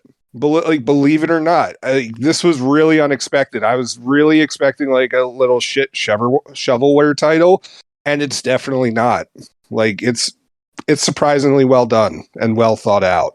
It's good to hear. It seems Microids is taking their releases more. Like a few years ago, Microids wasn't putting out the best stuff, but it seems like they've been turning it around big time. Yeah. So I was going to say, like, I had reviewed another title of theirs like a few weeks ago, and that one was pretty good too. Oh, we're covering a lot of Microids this fall. They have a lot of stuff coming out. But next game is Fluffy Horde, developed by Turtle Juice. Wait, isn't that it for me? Yeah. And that's it for you, Jake. I thought you were going to stick around. Fine, then leave. No, I'm not going to stick around. I have to go feed my dog and like take him out to food. Bugger off then, Jesus. So feed your dog and come back. We'll miss you. No, I have to go play more Vampire Survivor. That's fair. It takes 45 minutes to But feed my how have dog. you not mastered gaming while being on the show like the rest of us? Because my Xbox Series X is downstairs and I record upstairs in the office. Okay. Not only was I gaming, variability. I created a whole new folder in my Switch library so I could like sort out my retro games. I'm almost halfway done with my brand new review game that I got today. So, oh, nice. Yeah, do you have any final words? Oh no, I just wanted to bitch. Nice. Later, Jess's husband. Ooh, wonderful callback. I hope you heard that. I'm going to try to make sure to call him that from now on. Yeah, same. Thanks for bringing it back. I already forgot about that. He didn't hear it, but he felt it. I'll have to remember that. I wrote things down to try and remember them. Like my wife said the dumbest thing today. She tried to say imposter and impersonator, and she came out with Impostenator. Nice. I like And that. I wanted to talk like about that at the beginning of the show so I could use that as the title, but I mentioned it here so I could use it as the title. Nice. Is that like that? Is that like that? Like, you know, spaghetti made out of zucchini? I think it's Arnold Schwarzenegger spaghetti. Impostenator. So yeah, next game, Fluffy Horde, developed by Turtle Juice, published by RedDeerGames, released November 11th on the Switch for $9.99. You are the only thing standing between a magical rabbit-mancer shaman and the complete annihilation of the three kingdoms. Fluffy Horde is a 2D side-scrolling game with a crystal clear goal. Defend against a magical bunny horde with hyper-breeding tendencies, halt their offensive, or die of embarrassment. Chris and Brooke, you both check this one out. Who wants to start? Brooke's choice. Not it. Okay, she said not it. Okay. All right, Chris, what is Fluffy Thanks, Horde? Chris. Yeah, no problem. Fluffy Horde. So this is a pixelated retro throwback style game. It is, dare I say, unusual in its in its presentation. So Nice. this game has you defending almost kind of, you know, what would you call it, like a defender, desktop defender style. What's that genre called? Tower defense? Yeah, tower defense. Thank you. The game was called Desktop Defender, and that's like the one I thought of. That's like all the way back to 360 or something. Anywho's. That's So you are to protect your kingdom, or rather your kingdom's windmills, and various other things later on in the game, from a horde of rabbits. Those rabbits are coming at you fast. They are multiplying like rabbits, and they aim to take down your windmills. So each stage, of which there are apparently 25 across 4 worlds, or like 25 in 4 worlds each, so like a total of 100, if I'm not mistaken. I have not played all 100, so don't hold me to that. Each one has its own little thing that you have to do. They throw in a few gimmicks here and there, some other kind of goals. Sometimes they'll throw you in for like a curveball, like because normally what you do is you use the kind of main building in the center of town to hire soldiers, and you do it quickly. You just click, and it's like soldiers just appear as long as you have money. You get money as long as your farmers are still farming. If the rabbits get them, they don't get to farm no more, so you don't get any money. But there's other ways to get money and stuff too. But really, it kind of goes pretty fast. Like a lot of the levels have like, you know, extra trophies that you get if you beat it in like under a minute. So these go fast. It's not like an RTS style thing. But yeah, it really, and while it is that you basically hire soldiers to defeat the bunny horde, occasionally the game will offer other tools as well that you get to use and interact with. Bridges, a decoy guy dressed up as a giant carrot, you know, different things like that, and they get pretty extravagant. And occasionally the game will throw you things like, you know, you actually can't fight back against the bunnies. You have to find some other way to save the day.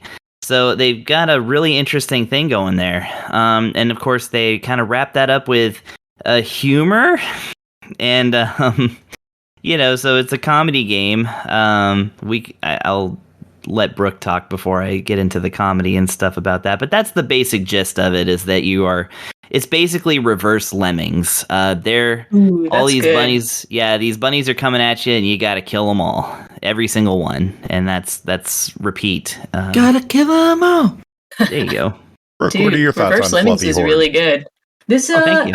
I haven't played a lot of stuff like this. I started this game up and I was like, whoa, this is kind of unlike anything I played. And it reminded me of a few different games, but it's kind of like, that's why I wanted Chris to go first, because like I know it's referencing a lot of things that I haven't played, but it's kind of got like tower defense, real-time strategy, and I almost want to say puzzle too, because in each level, like you're not just getting rid of the bunnies, you're very rarely like just killing everything and like defending the tower and moving on. There's normally like some extra gimmick or trick per level, which I thought was really cool.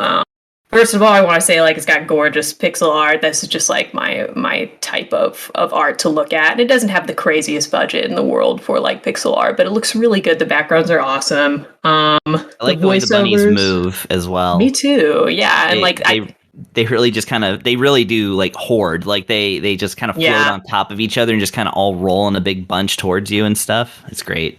Yeah, and like I shouldn't compare it because this is a totally different game, and this obviously has much bigger art budget than something you and I reviewed earlier this year. But it kind of reminded me of Dogs Donuts or whatever that was called. If I compare those two games, like the dogs and the donuts, to the bunnies and the farmers and the archers and stuff in this game, like, it's kind of the same theory of animation where it's just a sprite like being ricocheted around the screen and not a lot of like animation to the sprite itself. But in this game, it looks really pretty and kind of like well done. And I don't begrudge it, that lack of animation, if that makes sense. I kind of just had to bring that up because I knew you'd also played the other game I was thinking of. And it's not really fair. It's not really fair to say like this game's better than that one because it's just totally different. But like I found this to be kind of a refreshing use of those 2D assets. I don't have a lot bad things to say about this game. I did provide, I'm going to hit send on a message I have going to our Discord here. This is my one complaint about the game. If you listen to my reviews, you know that when I play on Switch or PlayStation, and even a lot of PC games, I really like to chill back on my couch and use like a wireless mouse and keyboard or a controller. When I'm leaning back, looking at this game, it looks great. I can see everything, even though a lot of things are small, except for when an NPC is talking to me. So, and I also dropped this in a comment under the tweet for the show on the SML account. That is tiny text. Right, that's not good. And like, I think this game's awesome. I think this game's like a really, really cool. Like, I think it actually is a really unique game. I can't think of any other games that really have all this mixture going on. And it is a refreshing experience. But I got to give them a hard time for this shit. What the hell is that? That is a mistake. I think what it is, so just off the top of my head, I remember this game slightly. Like I think I played this for like on PC maybe earlier this year, last year. It came out a while ago on Steam. I opened the original. I still can't read it. I'm thinking, but even still, it's like one of those cases where like, I feel like a lot of these devs will be like, "Hey, it's on PC first," and then they go to port it to console, where teams are like large and across the room, and they just don't think, "Hey, people are going to be looking at it from a greater distance. Maybe we should increase the freaking font size a little." Yeah. Do something better than 4-point font. Come on. It's like, come on. Literally all the settings are just for the music, sound effects, and master volume. It's just volume. That's all you get. Can't adjust this. So like they miss some points off it from me with this. But obviously, I'm looking at a poor problem, and the PC game's not like that. But they redeemed themselves with the sense of humor that is constant through this game. Second visual aid, also available on Twitter and now in the Discord chat. I just love this shit where they're like, upgrade the archers, all caps, sorry, caps. And they just keep going. And like I love how in the tutorial it opens up and the guy's like, hey, if you get rid of these bunnies for me, I'll move you past the first checkpoint. And then you come over and your first act is to get rid of the bunnies because this is a tutorial. It's your first time doing that. They're teaching you how to do that. And the farmer's like, oh man, I didn't know you were really going to do it. I would have asked for more next time. But I was just like, oh, I see what we're getting ourselves into. And like, it's kind of cheesy. I like the chat room style, like, emotes as well. Like the classic sideways, sad face like this.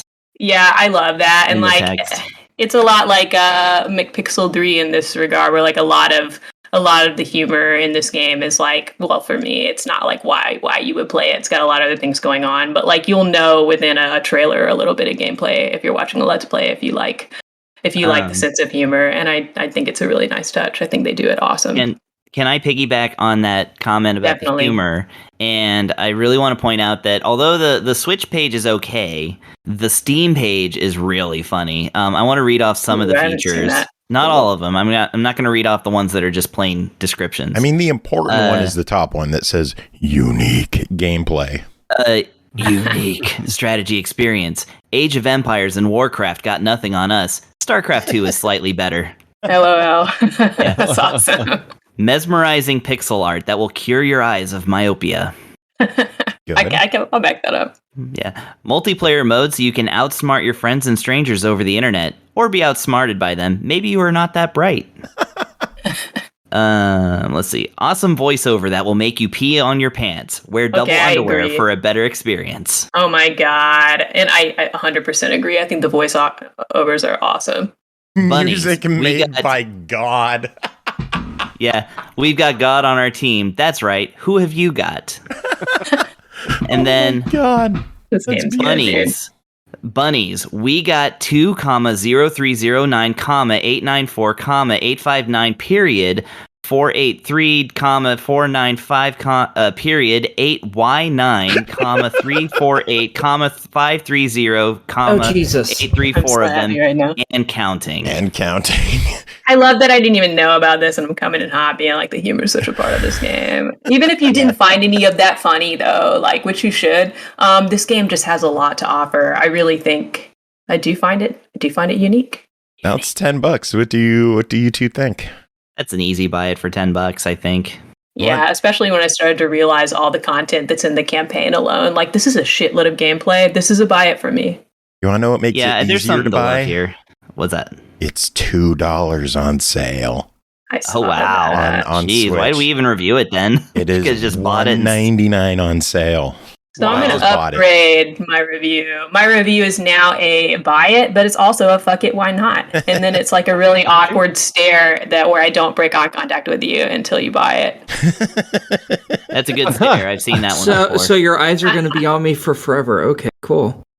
Oh man, Brooke, you fucked up. Yeah. So the last three games to get reviewed cost $17 total. Is that what I'm understanding? Oh, I think that's about right. Wow. Not a math guy. Sounds about right. What's that? Horsetails was 40. Oh, Horsetails. That's right. But McPixel, Fluffy Horde, and Ghost and Vampire Survivors all together is like $25. That's awesome. That's a weekend right there. That's the party. I'm looking at this footage too, and like this has got actually a little bit in common with the with Vampire Survivors in terms of the Horde element. Yeah. Is 2020? Vampire Survivors copied a mobile game that I tried and was terrible, and people are now copying Vampire Survivors. Is 2023 like the year of the flocking, right? The flocking, tiny, lots and lots of tiny enemies. Is that and a horror lots movie bullets, title right there? The flocking. The flocking. I like that. Should be. I mean, Darius Burst CS Core came out, and man, that's a shooter that it's like a bullet hell, but the bullets are all enemies. Wow. So it's very hordy in terms of a shooter. Yeah, it's very flocky. What the flock? It's a flocking shooter. One final note for this game. I really love the sound design and the music. I just think it's got really good, like, 8-bit. Yeah, it's music made by God. We covered that. Yeah. So good. But I really like, I don't know if Chris would agree with this, but I felt like it was like 8-bit folk metal in a lot of this game. Was that just my imagination? It was groovy. Well, I'll I was sign like, off on that. Yeah. Like, this is like some Mythiton metal shit. We like folk metal around here. I want to hear folk metal now. Ooh, I'll send you some links. I was going to say, I think Brooke's got you on that one. Cool. Gotcha. Hell yeah. Cool. All See right. me after class. Let's keep the crazy going with Yuppie Psycho, developed by Baroque Decay, published by Neon Doctrine, released November 3rd on Xbox One, Series X and S for $16.49. Join Brian Pasternak on his first working day at Sintracore. Uncertain, unprepared, and massively unqualified, will Pasternak have what it takes to shine in Sintracore's hierarchy? It all depends on how he performs on his first assignment and whether he survives it. Aki, what is Yuppie Psycho? Okay. In this, you play as Brian. You have just moved in from the suburbs, which apparently is poor people place, to the largest, most powerful company seemingly on the entire planet, which matters. And you aren't very smart or anything. You're kind of useless, really. So you don't know how you got the job, because, like, the elites of the elites go to this place and often are still low-level people. That's how impressive you have to be to go here, and you're a fucking nobody. And you didn't go to school for this or anything. You just got a letter in the mail saying, "Hey, bitch, come on over. You're being hired now. Have fun." And you head up to the top floor, and every one of the 10 floors, each one means you're more important in the company. So kind of like companies in real life, I think. And you go to the top floor, the 10th floor, because okay. And there's a contract there for you to sign. And you can choose to sign it, or you can choose to end the game really, really quickly. There's like 10 different endings for this game, and one of them is just being like, no, I'm done, right at the beginning of the game, and I love that. I love when games do that. When they just have like fantastic. A hidden ending right at the very beginning. What was it, Far Cry 4 that did that? That if you just sat at the table at the beginning, you would get the secret ending? Yep, Far Cry. Most of the Far Cries actually do something like that. There's one in the ending near the ending for 6 as well, where you just say, fuck it, and you go to Miami. And your version of Danny just sits there drinking mimosas and being cool for some reason. So, yeah. But, yeah. So, after you sign the contract to actually play the game, you are told that you have to kill the witch. Okay. So, who's this bitch that you call the witch, and why are you hiring someone to be an assassin? Well, no, it's an actual, real, literal witch. And the company doesn't know where she is in the company, only that she's corrupting the company. So you have to hide that you're a witch hunter from all the other people, because any one of the women in the company could be the witch, which to me just tells me you should just not hire women for a while. That way you can find the witch more easily, get rid of her, and then hire women again, but whatever.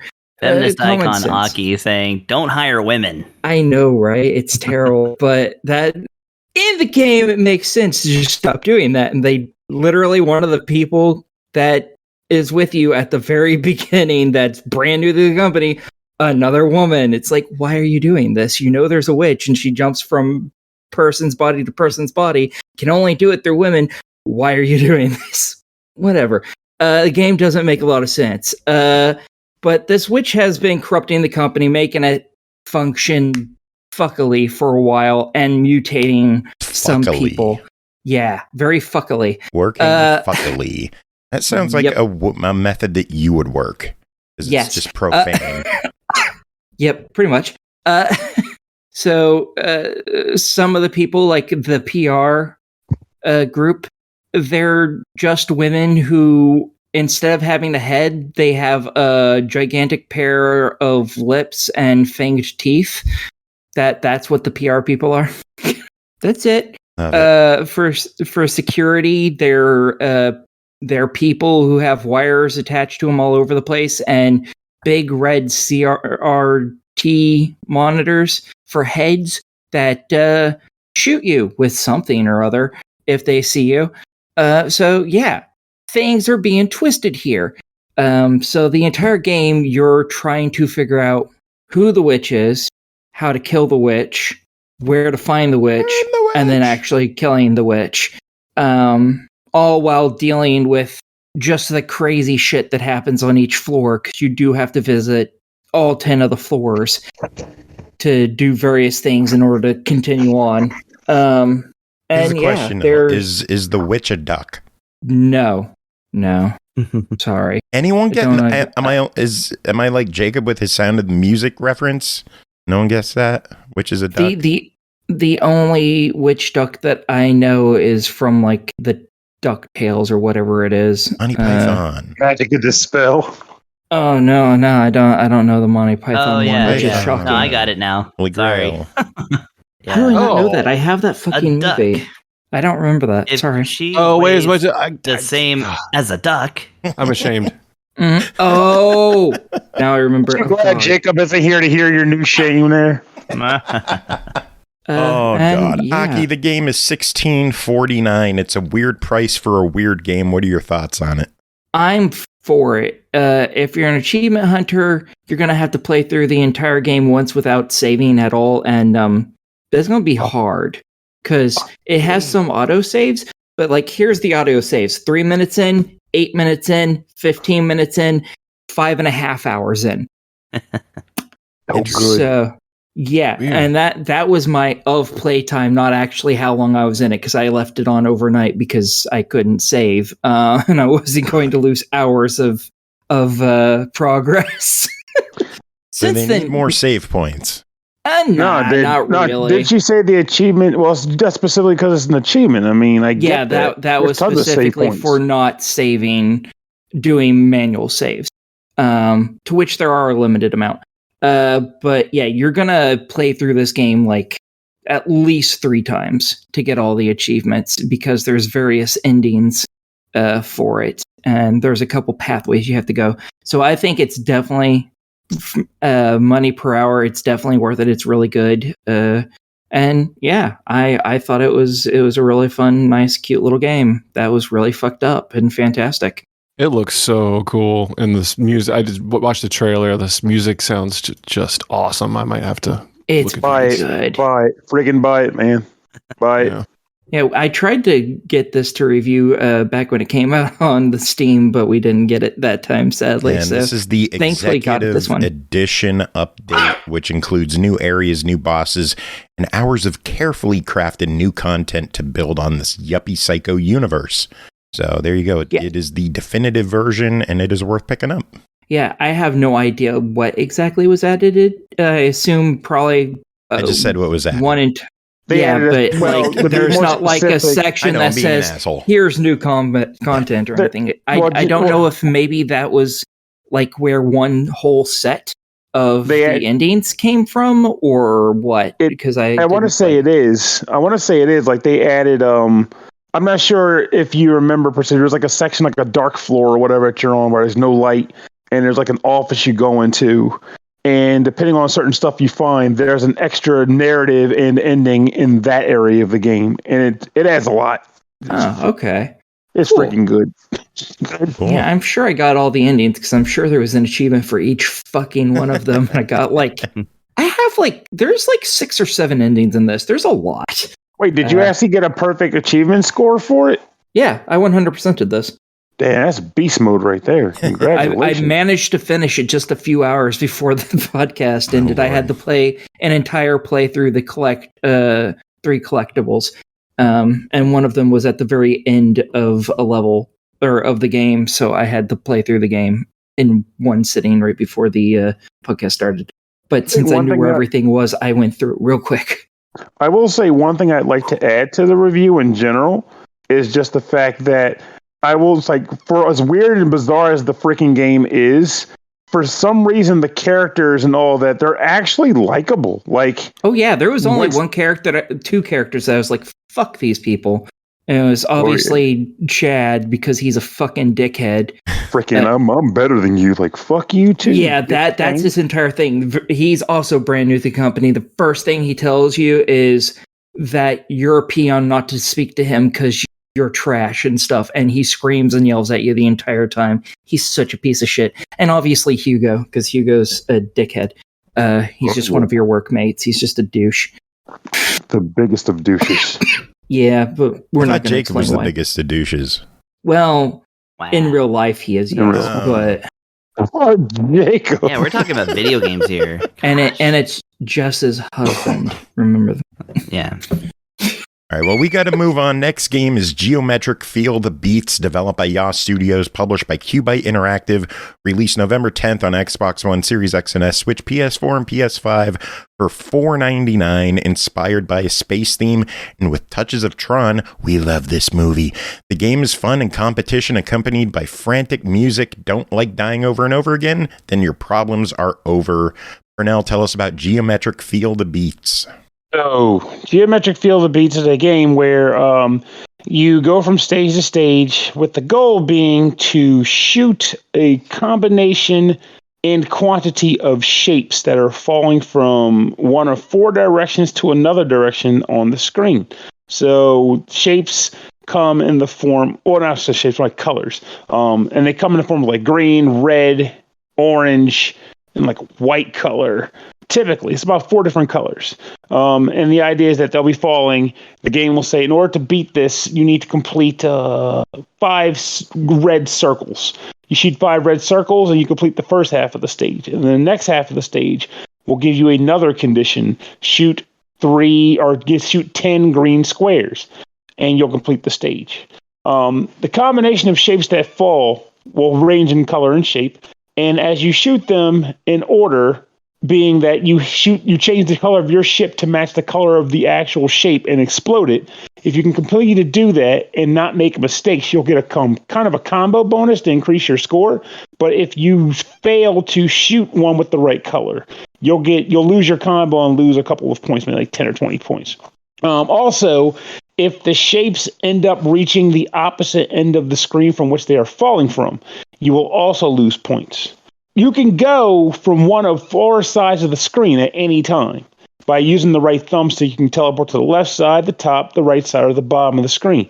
And depending on the direction and the trajectory of the shapes that are falling, you might decide to do a different direction than you'd expect because you might get a better shot off that way. After you complete a set of combos or whatever, or rather the required set of combos, you'll finish the stage and you'll move on. And as you progress through the game, they'll introduce more, I'll say, complex enemies of sorts. So you'll find situations where you'll find like giant versions of the shapes where if you shoot them with the wrong color, they'll explode and display shrapnel all over. And if that shrapnel hits other shapes, they will also take, you'll lose the points basically. So they hurt you. And there's also like shielding. Yeah, and they'll like kind of take damage. There's also an occasional one where like the one that I hated the most, honestly, was probably the big brain. It is one where it is a shape surrounded by 4 other shapes. Sometimes it has a shield and sometimes it doesn't. And the longer you let it sit, it'll start shooting bullets off to the sides.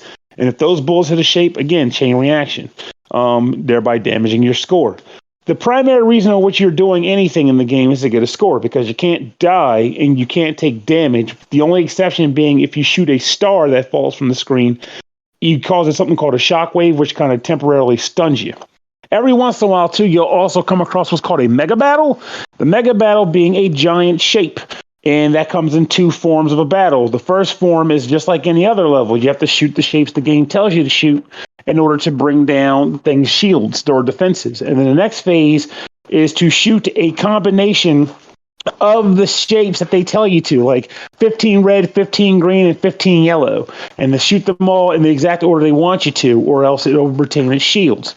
Something funny about that boss fight, though, is that the description doesn't 100% explain it as you'd expect it to. So you'll find yourself doing a number of things trying to figure out what the hell it's talking about. You're like, what does this mean? What does this mean? So you're like, okay, well, you're trying to take a crack at it. You're doing what you got to do. And if you're lucky, you'll stumble across the solution, which I eventually did. And at the end, I was like, this is ridiculous. It's kind of goofy. And then here's where it gets a little funny. So after that, I went to YouTube and to see if anyone else had been playing this game. And there was an influencer, or I guess somebody who got like a code as well, who ended up playing the game as well. I watched his video. I watched him get to the boss. I watched him play for 7 minutes before he said, what the hell, I'm confused. And he stopped. He went back and tried it again. And he eventually figured it out by accident. Then I sent the video to a friend of mine and said, watch this. And he also said, what the hell is going on? And he eventually cut the video off where he said, to know if it was his video. No, believe it or not, it was not you, Carnage. It was a guy he's on the leaderboards with us, though. He's 1 leaderboard slot below mine. So hang your face, Doogie or Dougie. Yeah, it was weird in that sense. Like, it feels odd that they just didn't really get that descriptive as far as how that went. Now, as far as my personal take on the game, it's going to get dicey. And I'm actually curious about Carnage's take since he's in the chat. For me, the game is competent. I'll give it that. Like, it wasn't like I was playing a game and complaining about the controls or whatever. But I did have some problems with it, which in the end kind of hurt it for me. For one, the game is called Geometric Feel the Beats. And for me, that implied I was going to in some way have like music influencing the gameplay itself, but it really doesn't. It's just music that plays in the background, which is fine. Just the title kind of misled me into thinking I was getting a music-related like shooter game or something. Yeah, but it was literally just here's some music and here's some shapes, which is double funny because my second complaint is one of the things that happens in stages to kind of screw with you is sometimes the shapes change color. And the purpose of that is to kind of fuck up your shots. So if I'm shooting purple, thing turns green and it hits it, I lose points. Now, don't get me wrong, I'm perfectly fine with a little bit of trickery in my gameplay. However, the problem here is there is literally no indication of when this color change is going to occur. It just kind of does. You can't plan around it. You can't go, okay, every 3 flashes or something. If there's some kind of secret code hidden there that tells you, by all means, let me know. Or even better, put it in the game so everyone knows. But it was kind of hard to strategize around working with those shapes, because you don't know which shapes are going to do it, and when they do, it's totally a surprise. And then the last thing, and this might just be me, I feel like even though it's a selling point of their game that says you can't die, there's something to be said about a game where there's really no risks in your gameplay. There's nothing that you have to really watch out for. You know, so you're just kind of playing and like, oh, I'm shooting things, feeling kind of good about myself. But what am I actually doing? You know, like at one point I was like, do I have to dodge the shapes if they come to the ground? Do I get hurt if they hit the ground? Like, you know, like in old games like Defender, where if the bullet hits the floor, your base takes damage and you eventually die. Which means even if you can't knock them out, they still incentivize you to ultimately shoot them. It'd be like saying, okay, you get bonus points if you get the right color with the right bullet, but even still, if you're too slow, you better do something to keep preventing the ground. Like, even if it results in you losing points, it can hit the ground. But for me, that kind of stung. It hurt me a bit there. And, of course, the boss thing, but that's an easy fix for them if that's their gameplay mantra. Just mention, you know, maybe just add white or 15 any shot or something that just indicates that you have to shoot it with a different color that's not mentioned in the 15 to kind of let you go. One last random thing to mention, and then hopefully Carnage is mentioning something in the chat there, because I'm genuinely into it's more of a score leaderboard game or like a chill experience, and he agrees with you. My man, see, I like Carnage. We get along. But I do need to mention also that when you play, you build up an overall like bulk score, so to speak. So every time you beat a level, they tack your score onto like a score bank. And then you can use that score to buy one of 4 ship upgrades that the game has for you. So you can pretty much get yourself a sense of progression in that manner too. So that's there too. I'm not going to go so far to give the game as a deny, because in the end, the game does function, and I do even like some of the music that does play in the game. But I am going to give it a try because of the things that I mentioned in the dialogue of the review proper. Cool, sounds good. You just did my job for me. So, all right, one final game to talk about tonight is Lunistice, developed by a grumpy fox, published by Deck 13, released November 10th on the Switch for $4.99. Lunistice is a linear 3D platformer that is heavily inspired by the 30... Uh-oh, am I disconnecting? Are you guys there? Uh-oh. Saving it, he can just tack on the back end. Oh, are you there? Nice. Yay, we're back. Yes, we are. Okay, yeah, you cut out during saying the name of the game. All right, we didn't hear the whole beginning of it. So. All right, I'll re-record, but I got to hit the bathroom real quick. I'll be right back. Yep. Take the tone. So, Brooke, what's up? Oh my god.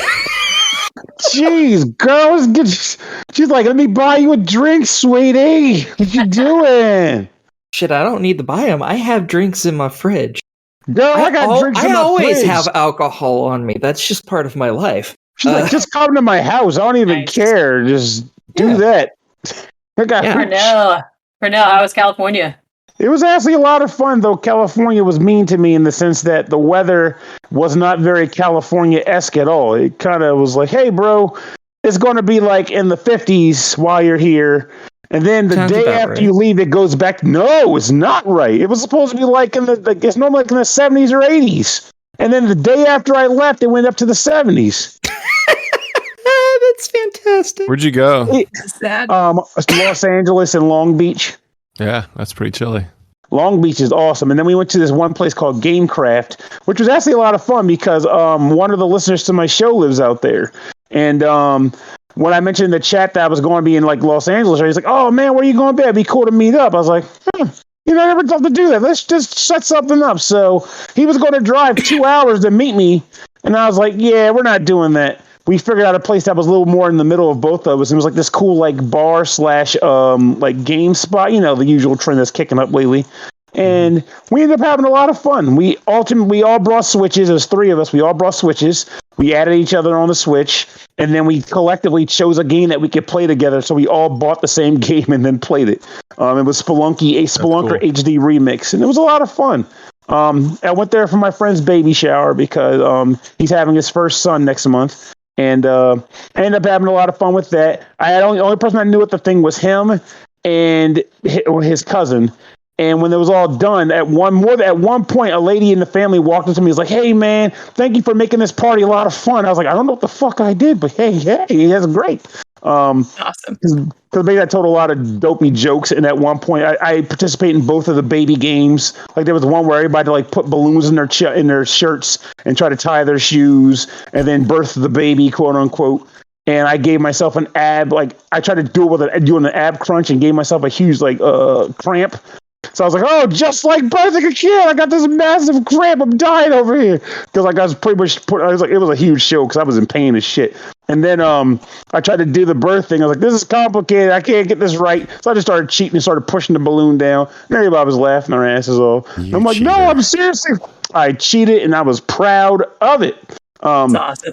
But all in all, it was a lot of fun. I ate some great food out there. I had my first tamale. Ooh. Your first tamale. Wow. Whoa. My first tamale. And let me tell you something. I've never had a tamale either. Oh, whoa. Someone had to warn me to not eat the corn husk because I was about to eat the No, you're right. Yes, that is a thing you might think to do. Nope, don't do that. Aki, go find a tamale and don't eat the corn husk. Don't eat the corn husk. Is a bad tamale move. just corn? What the fuck? They cook it in the corn husk. Yeah, they steam it in the corn husk. But what is it though? Think of it as like a corn burrito of sorts. But it has like different, like sometimes it can have meat, sometimes it can have jackfruit. I had one of each type. Nice. And they come in like spicy and not spicy and uber spicy. And it was kind of funny because the friend catered it, so he had people bring them.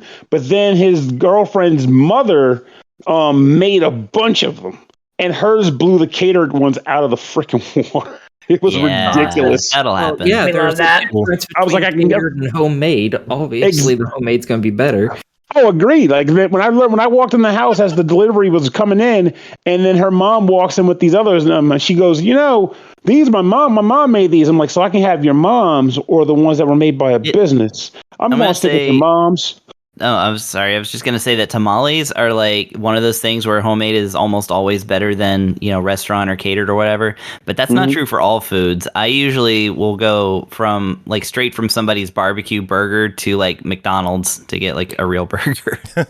Well, wait. McDonald's for a real burger? Yeah, what I'm saying is that like most people who grill burgers don't do it very well. Oh, that I agree with. That I can agree with. But they'll tell you they do it well, and they're like, "Well, the trick is that I don't." Well.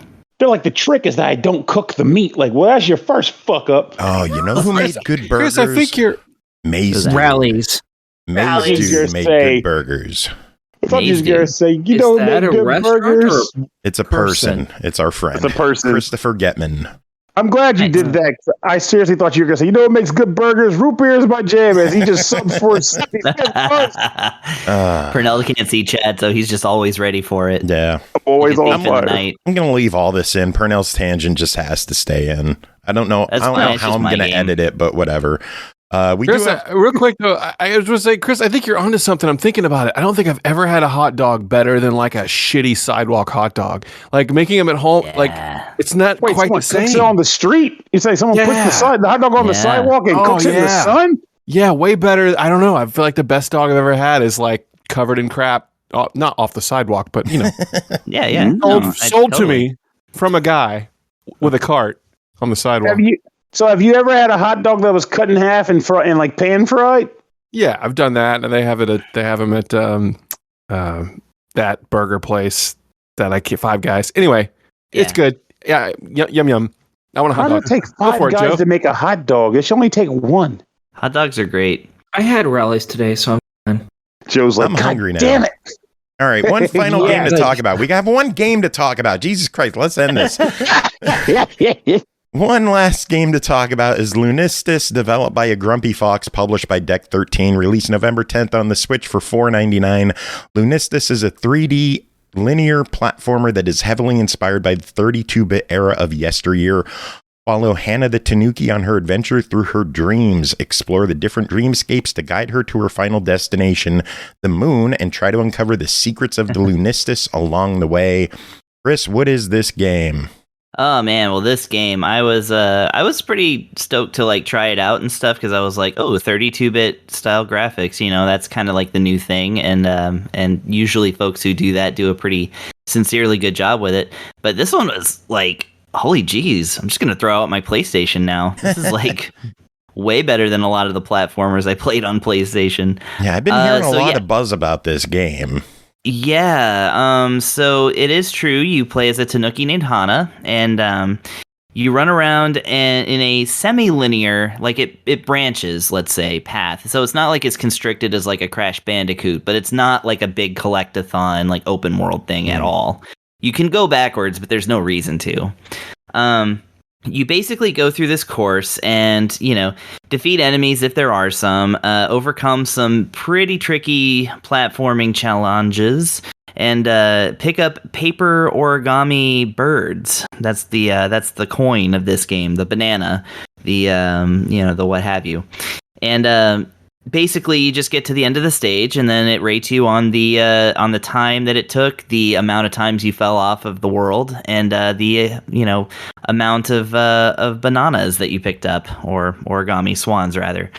It's very simple. There's no story. There's no forced tutorial. There's an optional tutorial that you can access from the menu. The game does not care to burden you with such things. It just wants you to be playing these levels. Like I said, there is 7, like, I guess you could say worlds with 2 levels each. I don't know if maybe there are more levels later in the game. I didn't get all the way through this one, but that's okay. The thing about this game, it controls perfectly.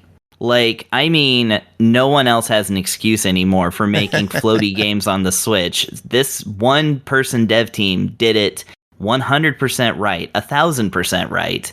Like, this is amazing. This better be like forced, like, you know, a forced playthrough for anybody that wants to develop like a retro style game, and a retro style 3D game in this day and age. Because this really impressed me with how smooth it controls, and that's good because the jump puzzles can be pretty challenging. You get your jump, your double jump, and your spin that lets you float just ever so slightly. It all feels good to do. It never feels super unfair when you like miss one and fall off the earth. You have infinite lives anyway. Like I said, it knocks down your letter score at the end of the stage, so it really only matters if you're going for 100%, which the game does not force you to do. I don't think this. I don't have like a frame rate count or anything dumb like that, but I can assure you the frame rate never dropped a single drop in this game. It is, again, a silky smooth experience, even though it's got that jagged, that lovely Mega Man Legends style, just jagged pixels with the like just enough texture where you're like, okay, I can tell what this is at least, but it's got that flicker for sure. It's definitely got that it's got that good flicker. So it is nostalgic, but it is also modern, but also it doesn't have too much stuff in it. It does not force you to spend too much time in it, which, actually makes you want to spend more time in it. The colors are amazing. The character model's gorgeous. There's not a lot in the way of like actual combat. Largely, it's just enemies that are in the way of you just running in a straight line throughout the stage, Like, you got to stop and spin them out of the world. They will hardly put up a fight, but it's really more about the, like, jumping and collecting than, straight up fights and stuff. So, can't really speak to that too much. This game does give you tons of options, including a UI size option between big and small. So there you go. That's Again, what they need. No one else has put this in your game. It's like it has an always run toggle because you actually can, like, for certain jumps you do need to like slow down, and you do so by holding down a shoulder button, but you can also have it where you hold down a button to run, which will feel a little bit more old school. You can turn off the player shadow if you're a psychopath. So then you can try and like make those jumps without it. Whatever. If you're a psychopath. I was extremely impressed with this game when I found out how much it actually costs. I was like, no way. I thought this was like one of those $20 things that's going to be like a trendy game going forward, I did not realize this was a bottom of the barrel price point. It's like this, and Vampire Survivors are just blowing me away with what people are doing for $5 price points. Like I miss when games would regularly come out at $4.99 and it wouldn't be like, oh, that's a cheap achievement game. Yeah. Yes. And I can tell you, like, I've been looking forward to hearing his review for this game because I've been eyeballing it quite a bit. And it's one of those games where, like, I wanted to have a good number of levels, but even if it had like 10, I can't really complain just going for $5. It's not a huge amount of levels, but I will say they are challenging and you will want to replay them. The game definitely makes you desire those trophies. You know what's especially sad in a way, though? That this game is coming out while I just got Sonic Frontiers in the mail last week, and I'm afraid to even open after some of the stuff I've seen about it. I can't speak to modern Sonic games. I got lost in the shuffle like after Sonic and Knuckles. I was just like, I'm just now getting around to Sonic CD. So like, and Sonic Mania, I actually did play that. I had a friend that worked on it, and that's a beautiful, beautiful game for somebody like me who's only played the first 4. Yeah, Sonic Mania is slick. Yeah, it's real good. Anyway. Well, Lunis, this is $5. What are your thoughts? Yes, buy this. Absolutely buy this. This is my other 2 buy-its this episode had some caveats, some like thing, but people need to buy this game both to support it and to acknowledge that it is a masterclass in how to do modern retro in a way that is like engaging and not too like important. It's just really good fun in the spirit of the like mid to late 90s, and I absolutely recommend this one to anybody who wants to spend $5 on something that's really good. Here's one general question I have about it, because I feel like this would have been the thing that would have fixed some of the Sonic stuff they just won't do for some reason. Does the camera kind of panned up and out from the main character? It's not like right behind the character's back. You have control over the camera. It moves really fast, and it kind of stays where you put it until you're like turning a corner. Then it kind of slowly angles around the character so that you can see what you're doing. But sometimes you will have to like turn the camera yourself if you're like, you're making a turn, but you're now running in a straight line. The camera might stick to a little bit of an angle, but like the camera moves so like smoothly when you move it that it's just like I had no problems like with the camera at all. One thing I want to note. Here. Oh, I'm sorry. Go ahead. Oh no, I was just gonna say, when you zoom in, it just kind of swoops in a little bit behind the character's back, but for the most part, it kind of stays, kind of up and at an angle. It's a satisfying camera angle. I'm playing through the first level again now. There's people. These games always have bullets to like call out features and things like that. We've read through several of them this episode, but this one has a bullet I've never seen before. What's that? And they just say it says simple, affordable fun.